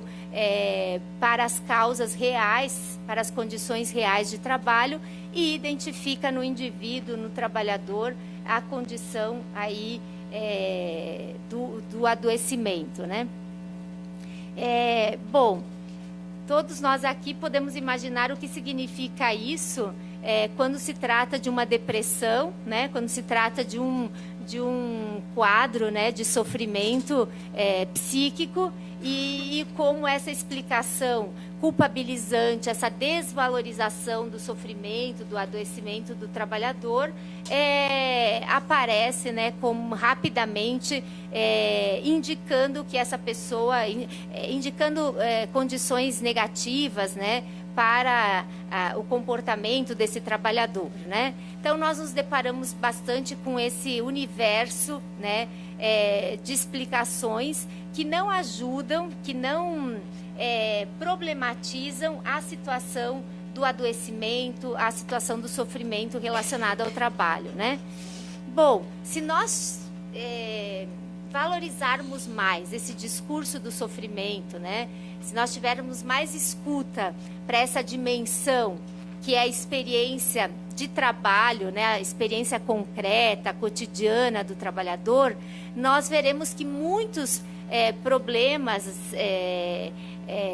poderiam ser evitados, né? O trabalhador tem um conhecimento, uma experiência que ajuda, que resolve problemas, que cotidianamente ele utiliza, né, no seu dia a dia de trabalho, mas isso acaba sendo desvalorizado, né? Essa dimensão de valorizar o conhecimento do trabalhador, a experiência, de valorizar o sofrimento, né, trazido, expressado, enfim, é que possibilita que nós adotemos medidas preventivas, que a gente possa modificar condições de trabalho e evitar novos adoecimentos ou situações mais graves de adoecimento, né?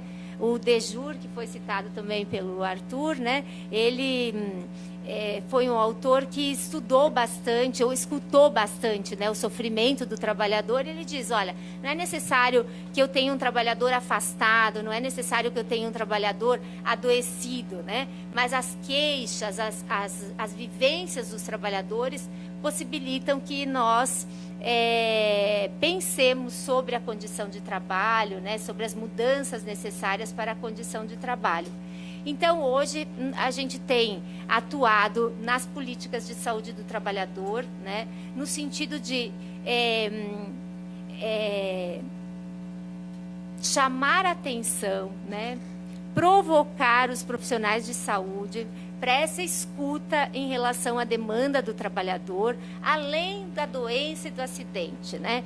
Isso significa que a gente tem feito um esforço grande de discutir com as unidades básicas de saúde, com os agentes comunitários de saúde, a necessidade de valorizar esse relato, essa experiência que o usuário do serviço de saúde traz e que coloca essa dimensão do sofrimento e do adoecimento no trabalho, né? Com isso, nós acreditamos que um trabalho preventivo pode ser mais efetivo, né? Antes do agravamento, antes das consequências piores para a saúde do trabalhador, para aquela comunidade, para aquela família, né? E com isso a gente tenha um trabalho de reconhecimento da dimensão do trabalho na vida das pessoas, né? Quer dizer, o que o Arthur disse que é valorizar, né, essa dimensão do trabalho como uma experiência significativa, importante, que essa categoria traz, né, para a gente a compreensão de um modo de existir desses trabalhadores, de nós todos, e com isso saber, né, o que a pessoa faz e como ela faz muita diferença, né? Mas nós estamos ainda, né, convivendo com profissionais, psicólogos, não psicólogos, né, enfim, que minimizam essa dimensão do trabalho para a compreensão da subjetividade humana, né? Então, muitas pessoas aí perguntam sobre o que a pessoa faz, mas no sentido da ocupação para o preenchimento de um cabeçalho, de uma ficha, né? Nós estamos falando que ouvir, né, essa vivência dos trabalhadores, né, reconhecer essa experiência cotidiana de trabalho, ela nos dá uma dimensão da vivência subjetiva, do sofrimento, do adoecimento e também da possibilidade de prazer, de satisfação, né, no trabalho. Nós falamos muito das repercussões negativas, mas também podemos pensar no trabalho, né, com uma dimensão significativa para a vivência, para a experiência de todos nós, e nesse sentido outras condições, né, de trabalho serão necessárias para que a gente encontre, né, valorização, reconhecimento e sentido naquilo que a gente realiza, né? Bom, eu acho que eu também vou ficando na meia hora, né? E para finalizar, queria dizer que os centros de referência em saúde do trabalhador aqui no estado de São Paulo estão em todas as regiões do estado. Hoje no país nós temos mais de 200 centros de referência e estou fazendo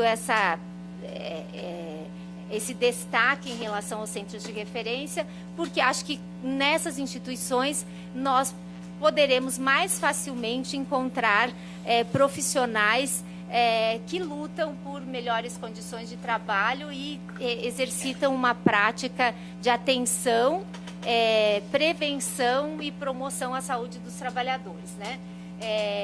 Nesse sentido, podemos, né, pensar estudos, pesquisas, intervenções, né, que levem em consideração essa dimensão da saúde como um direito, da saúde do trabalhador como um direito, como uma possibilidade de intervenção para a promoção de melhores condições de trabalho. Muito obrigada.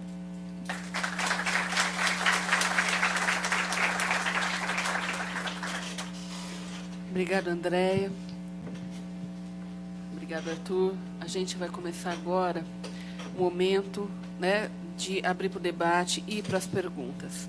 Eu quero lembrar, para quem está assistindo em casa, né, espero que as dezenas ou centenas de pessoas pelo estado de São Paulo que estão nos assistindo, que não estão assistindo a mídia tradicional, que optaram por assistir o Seminário de Políticas Públicas do CRP São Paulo, né, já começaram uma mudança, né, ao mudar a sintonia, né, da sua atenção, né, para fora da mídia tradicional, né, para as formas de mídias alternativas que estão discutindo, né, temas que também não são alcançados, né, nos outros espaços midiáticos, né? Então, para essas pessoas, o canal de comunicação está aberto através do e-mail crpweb.crpsp.org.br.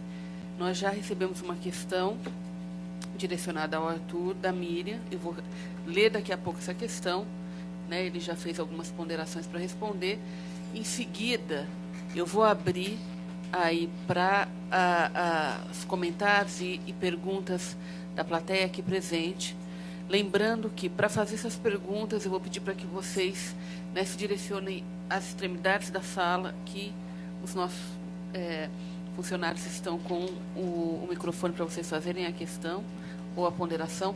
Eu quero estipular que cada questão ou ponderação dure, no máximo, 3 minutos, né, para que todos que possam, né, dizer, porque, às vezes, né, tem várias pessoas que querem fazer perguntas e aí as pessoas fazem várias perguntas juntas, vários comentários. Então, vamos tentar garantir, né, 3 minutos para cada um. Sobrando tempo, pode voltar para fazer de novo a pergunta, fazer o questionamento, né? A gente vai só tentando trazer aí a participação de todo mundo que está interessado, que temos exatamente meia hora para terminar o evento, porque as atividades aqui da casa, né, se encerram às 21h30 pontualmente. Então, eu vou fazer a pergunta da Miriam para o Arthur, né? A pergunta dela. Obrigado, Miriam, pela sua pergunta. Considero super... Hã? Ela está assistindo a gente, né? Então, então eu estou cumprimentando ela, onde quer que ela esteja. Né? Então, gente, Miriam, vou fazer sua pergunta para o Arthur. Considero super válida sua análise do trabalhador frente às condições de saúde e doença a partir de suas reflexões e assim levanto algumas questões. O campo das políticas públicas, as secretarias de assistência e desenvolvimento social, Secretaria da Saúde, foram as áreas sociais que mais se abriram para a categoria profissional. O mais tocante nessa ampliação é que, junto a esse espaço ampliado, principalmente a Secretaria de Assistência e Desenvolvimento Social oferta também meios precários de atuação. A exemplo, o psicólogo atuante no CREAS e CRAS atua cerca de 40 horas semanais, em comparação com o assistente social, que, por sua vez, trabalha 30 horas semanais. A psicóloga tem a mesma remuneração que o assistente social. Isso num serviço que trabalha visando a garantia e direito social. Trabalho no CREAS, voltado para atendimento psicossocial de média e alta complexidade, violação de direitos e violência. Onde que está a violência aqui? Não é contra uma categoria que tenta lutar por uma sociedade mais digna? São profissionais que não só querem trabalhar, mas que precisam e escolheram esse trabalho. São profissionais atuantes que estão contratados nos termos da CLT, mas que não são concursados, são terceirizados por instituições conveniadas com a prefeitura. Seria esta uma forma do Estado se isentar da responsabilidade que tem por esses trabalhadores? Evita um vínculo direto que não possibilite um diálogo? Isso não é o uso do poder e violência mediante o silenciamento dessa problemática? Como pensar as condições de trabalho nesse contexto? Como profissional, pode pensar com essas secretarias modos de organização desse trabalho que não violem o direito do trabalhador e contribua para condições de trabalho decentes. Então, essa é a problematização e a pergunta da Miriam. E eu vou abrir para pelo menos mais duas questões, para depois a gente responder em bloco. Pode ser, então, por favor, quem tiver questões, se dirige aqui ao Jefferson e ao Paulo.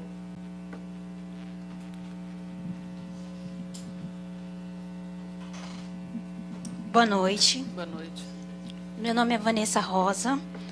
Eu sou estudante de psicologia do primeiro semestre e sou professora de sociologia. E os professores do Estado de São Paulo, a gente está em greve. E a minha pergunta tem um pouco relação com isso. Então, assim, eu queria saber dos palestrantes se eles acreditam, se eles acham um absurdo que no cenário neoliberal possa existir assédio moral em forma de políticas públicas. Obrigada. Muito obrigada. Boa noite a todas e todos. Eu me chamo Helenice, estou na representação do Sindicato dos Psicólogos e gostaria de falar um pouco sobre o que a Andréia colocou com relação à flexibilização. Nós sabemos que dia 7 agora de abril vai ter a votação do projeto de lei 4330, que flexibiliza, né? Então, com relação a isso, né, a gente vê o quanto a gente sofre. Seu nome é Arthur. Assédio moral, né? A companheira que fez a pergunta via internet, não é isso? Ela fala do quanto ela sofre o assédio moral. Eu também sofri o assédio moral.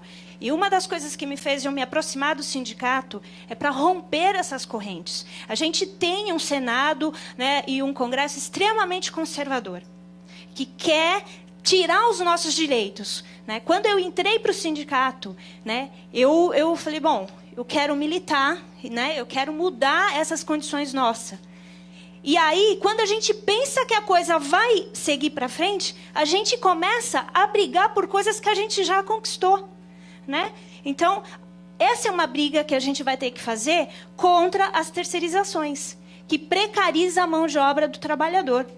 O psicólogo, como a colega falou, ele tem maior inserção no terceiro setor. E o terceiro setor é o que mais precariza a mão de obra do psicólogo. Não só do psicólogo, mas de outros profissionais, né? Então, como a gente lutar com relação a isso se a gente não unir forças? A gente precisa unir forças. A gente precisa sindicalizar. Senão, a gente realmente fica refém de quem tem o poder da caneta. Nós ficamos refém. É isso que eu sinto. E com relação ao UBS, a gente está na contramão. Por quê? Quando eu fiz uma proposta de trabalho na UBS, lá da Vila Matilde, para fazer esse trabalho preventivo. E fui como voluntária, porque eles não valorizam o trabalho. Né? Por quê? Porque a gente está na contramão. Porque o que eles querem é medicalizar.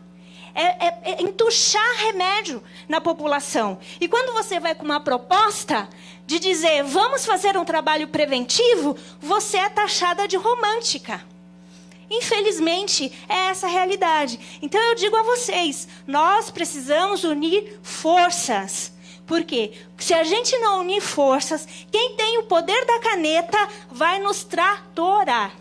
Obrigada.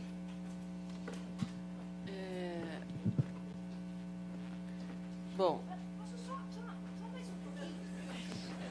eu participei da primeira conferência do trabalho decente aqui do estado de São Paulo. Participei e ajudei a organizar. Na conferência, o patronal defendeu mais um pouco a mão de obra escrava. E na conferência nacional, eles saíram da votação. Então, para você ver como a nossa vida, a vida do trabalhador não está fácil.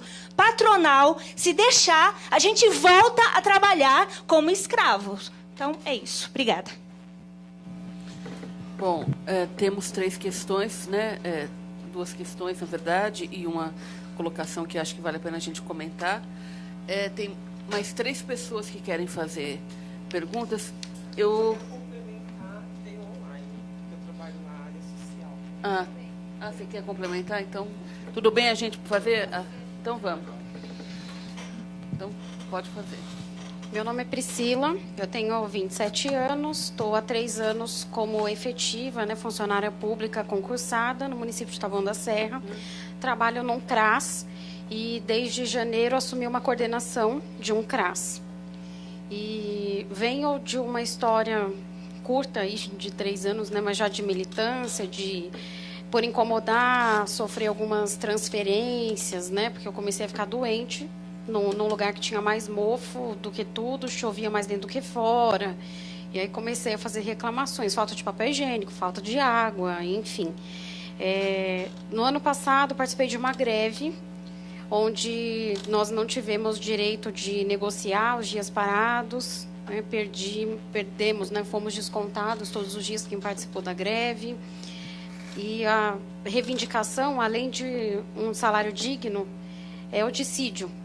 Taboão da Serra, 18 anos, não oferece dissídio para nenhum dos trabalhadores. Inclusive, algumas categorias que ganham menos, hoje estão ganhando abaixo de um salário mínimo. Então, eu acho que são coisas muito gritantes em várias categorias, né? Lá a gente trabalha 30 horas, como os assistentes sociais, enfim. Mas uma das minhas brigas, e a fala da colega veio muito de encontro, né, a do e-mail, que é uma política de garantia de direitos. E nossos direitos, enquanto trabalhadores, são sempre violados. E sempre essa coisa, né, se pensa também que o funcionário público prestou concurso, está lá tranquilo, e que não tem cobrança, que não tem meta, já que você não vai ser mandado embora, muito pelo contrário, né? Então, além dos cabelos brancos, Arthur, né? Eu não fico com cabelo branco, eu perco o cabelo, né? Tá aí o meu colega ali também, que entrou agora na área, trabalhando comigo, olha só a situação, 4 meses só, né? Mas eu acho importante, né, da gente que trabalha assim na área. Eu, quando era estudante, fiquei 2 anos na saúde pública, fazendo estágio remunerado. Eu acho muito importante também a gente, enquanto trabalhador, sempre brigar, sempre se colocar nesse sentido. E entendo a militância, entendo a vontade de fazer, mas sair desse caráter de voluntário, sair dessa história, né, da benfeitoria, e eu acho que isso vem até de encontro com as políticas da assistência, né?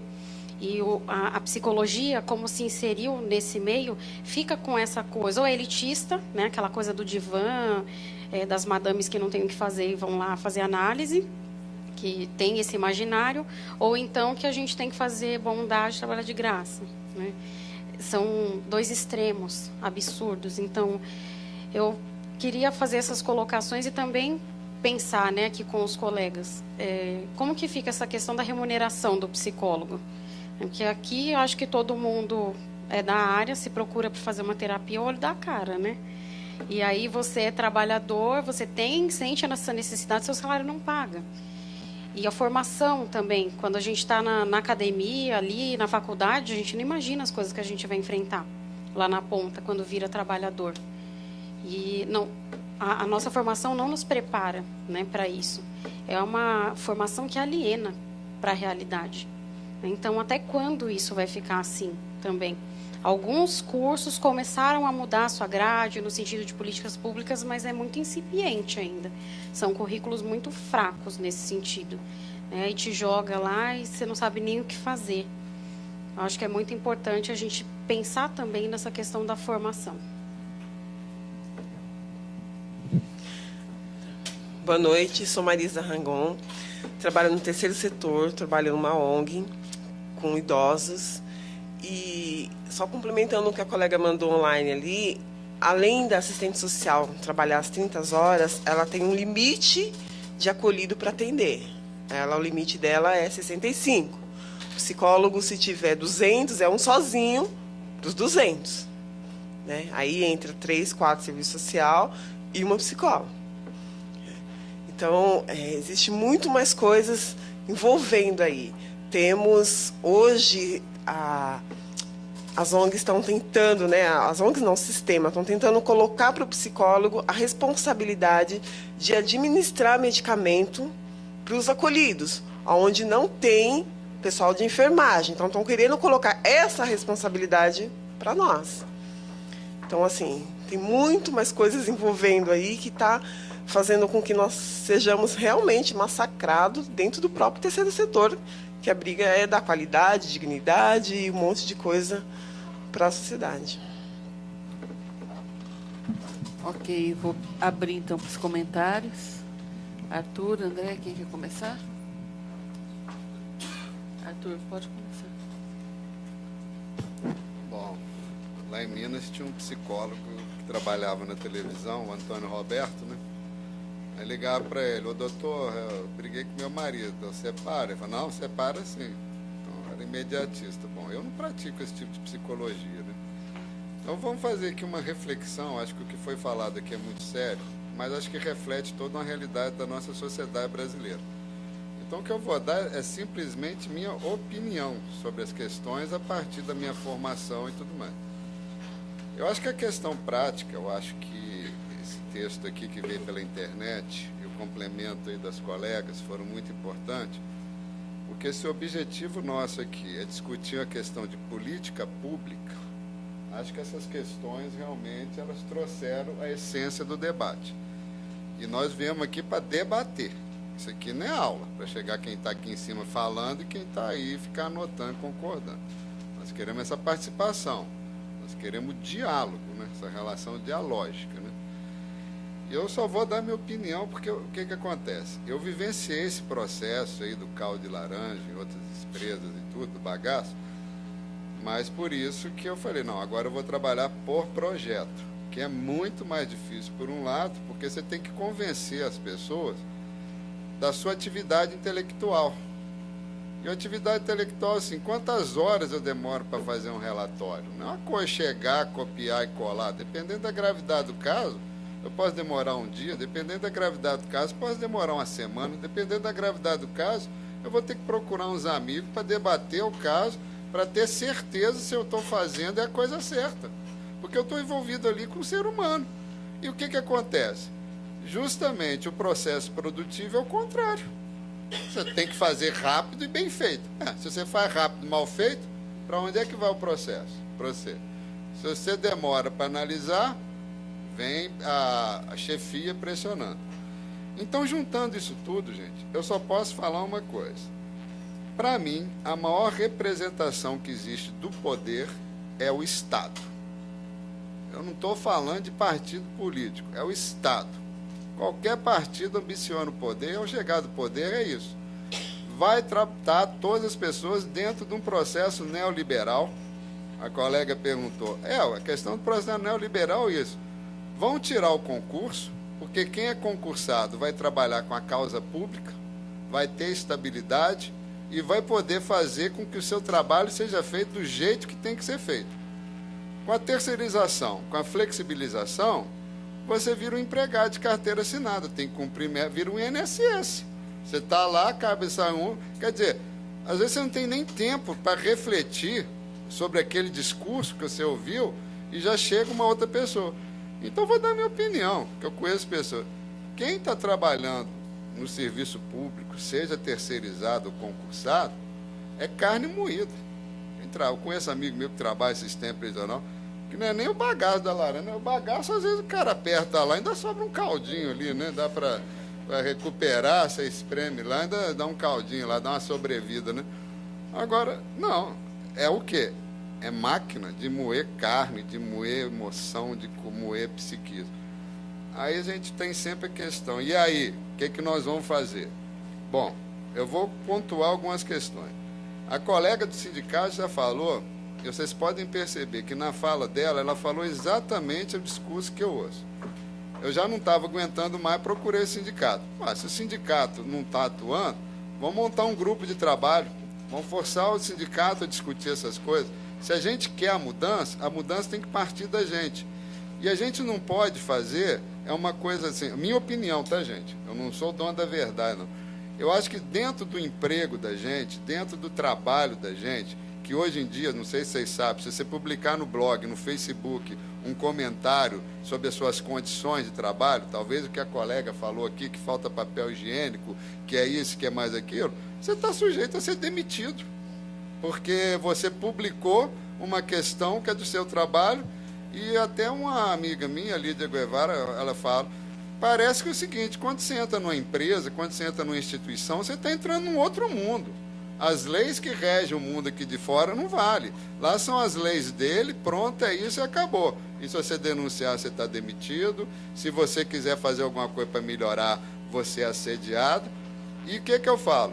Isso é uma luta, gente, é por causa de todo um processo neoliberal que quer transformar isso mesmo. O psicólogo é ali, vai tapar sol para que peneira. Vão tacar o psicólogo lá no sistema prisional. Teve aí um barranco que caiu e matou 20 pessoas.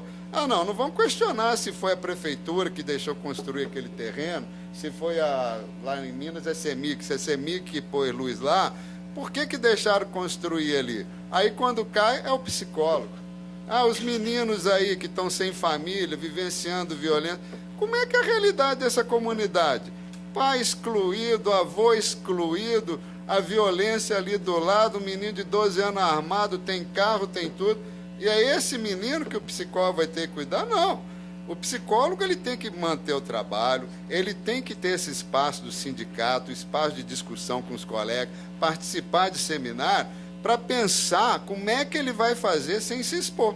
Porque se você chegar no seu trabalho e começar, está tudo errado. O que é isso? O que é mais aquilo e tudo? É isso. É transferência, é isso, é mais aquilo. Então nós temos que ter muito cuidado, porque é o seguinte, quem que hoje em dia pode perder o trabalho? Agora, dentro do trabalho da gente, a gente tem que ir tentando mudar as condições de trabalho. E como é que a gente faz isso? Eu só acredito que isso possa ser feito através do coletivo. Eu vou dar alguns exemplos aqui, por exemplo. Quando tem essa comparação entre o trabalho do psicólogo e do assistente social, eu fico muito preocupado. Porque se a gente tem que pensar também historicamente, o assistente social, ele já tem um lugar conquistado na sociedade, mesmo que seja através do assistencialismo há muitos e muitos anos. Nós estamos entrando agora, e lá no Tribunal de Justiça, por exemplo, muito assistente social, acho que o psicólogo está roubando o trabalho dele, né? E o que acontece? O psicólogo agora está ocupando esse lugar na sociedade civil organizada, não é só pela força do sindicato, dos conselhos, não, mas pela construção, no meu entender, pela construção do imaginário popular, que já sabe, eu estou com um problema, vou procurar um psicólogo. é uma coisa que não existia 30, 40 anos atrás. E isso é perigoso por quê? Porque às vezes é recém-formado, é mais velho, você entra dentro da estrutura que você está lá assim, ó. Não, você está aí varrendo o chão, você está enxugando o gelo. E isso frustra a gente, isso revolta, né? Então, por exemplo, por que assistente social tem uma jornada de 30 horas? Não seria interessante montar um grupo de trabalho aí no sindicato, ir lá no sindicato dos assistentes sociais, ver essa construção histórica, o que pode ser feito? Porque se a gente for falar, não, ele é 40 e 30, eu sei o que o patronato vai fazer. Vocês estão reclamando? Então tá, a partir de agora todo mundo é 40. Aí a gente começa assim, as categorias brigar entre si, esquecendo quem que é o verdadeiro inimigo, né? Que é o Estado, que é o poder legalizado. Tem outra questão assim que eu queria falar aqui, quando ela forma assim, na questão assim que já foi falado. É claro que quando o Estado começa a terceirizar, ele começa a precarizar o trabalho, porque terceirizando, ele tira o compromisso da pessoa com a coisa pública para ter o compromisso das metas daquela instituição, seja uma ONG, seja um hospital, seja o que for. E por isso que eu acho que somente realmente com uma ação coletiva, sindical, colocar essas questões na negociação coletiva, entendeu? Aí nós temos outro problema. Quando a colega falou a questão do dissídio, eu não sei se ela sabe, que na flexibilização das leis trabalhistas que o Fernando Henrique conseguiu mudar, antes, se você não... olha, gente, eu vou falar isso aqui para vocês, vocês vão achar que é absurdo. Antes, se a categoria e o patronato não tinham acordo, chegava no dissídio. Agora não, para ter dissídio, o patronato tem que concordar.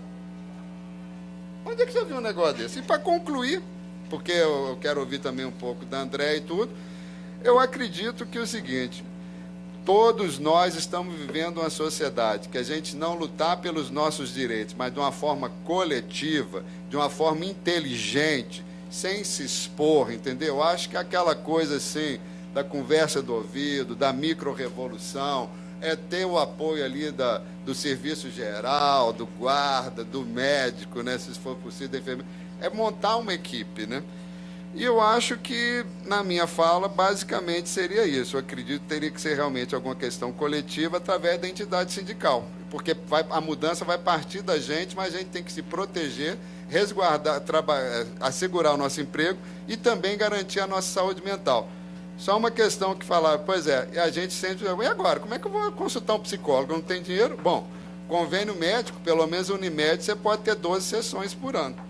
Acho que já auxilia, eu pelo menos uso psicólogo do meu convênio. É claro que eu não falo que eu sou psicólogo. Ok, obrigado.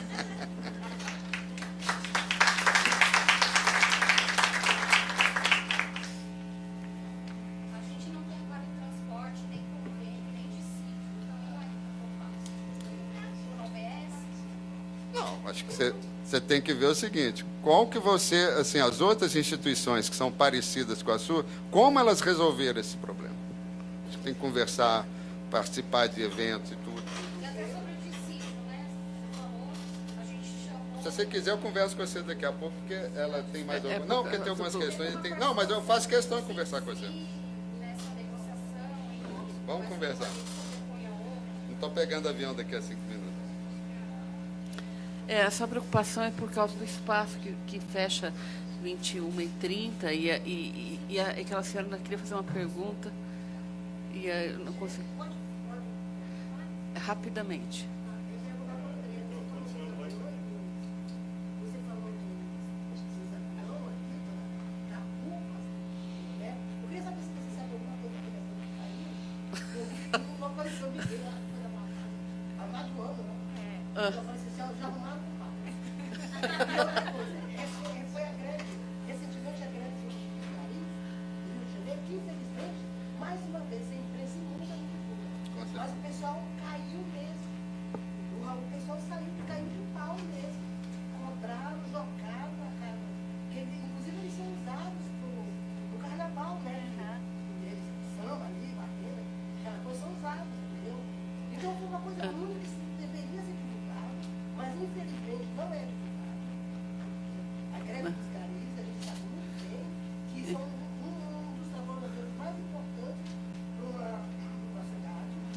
Infelizmente, são discriminados, né?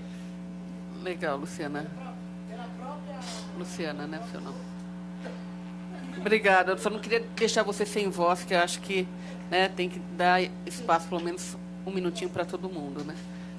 Você quer fazer algum comentário? Vai cortar o microfone.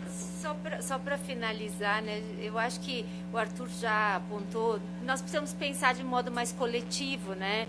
E aí temos o sindicato, acho que esse evento do conselho, o conselho da psicologia, né, mas outros que promovem organizações, debates, grupos de conversas, rodas, enfim, que nós precisamos achar estratégias, porque nós temos que nos contrapor, né, a uma lógica, né, de um individualismo, de uma sociedade consumista, de uma lógica de descartabilidade que nós estamos vivendo. Quer dizer, tantas coisas que nós estamos como trabalhadores no meio disso tudo, né, respondendo, e nós precisamos criar estratégias, intervenções e também produzir discursos diferentes em relação a essas práticas, aos modismos que toda hora nós temos também, que desvalorizam as pessoas, desvalorizam a dimensão humana, a dignidade, né? Então, acho que nesse sentido é ação coletiva mesmo. Então, gente, ainda teria gente para falar, ainda tem uma pergunta que chegou aqui, que eu não vou falar, porque não vai dar tempo, né? Eu acho que, infelizmente, a gente tem esse acordo com a Câmara Municipal, e acaba sendo limitador por um lado e nos esforçando de sermos sintéticos de outro, né? Então, eu queria pedir desculpa para quem, né, não foi possível nesse momento a fala, né? Também entendo que a gente pode pensar que esse debate tem que continuar em outros espaços, em outras oportunidades. Eu acho que o Conselho de Psicologia e os profissionais aqui presentes saem desse debate com esse compromisso, né, de continuar essa discussão sobre as condições do trabalho, sobre o mundo do trabalho e o quanto isso impacta no nosso cotidiano, né, nas nossas áreas de atuação. E convido vocês, né, a estarem presentes nessas outras oportunidades. Eu quero agradecer a Andréia, o Arthur, né, os funcionários do Conselho de Psicologia, né, por estarem aqui e nos acompanharem, bem como a plateia presencial e a virtual, né? Então, boa noite.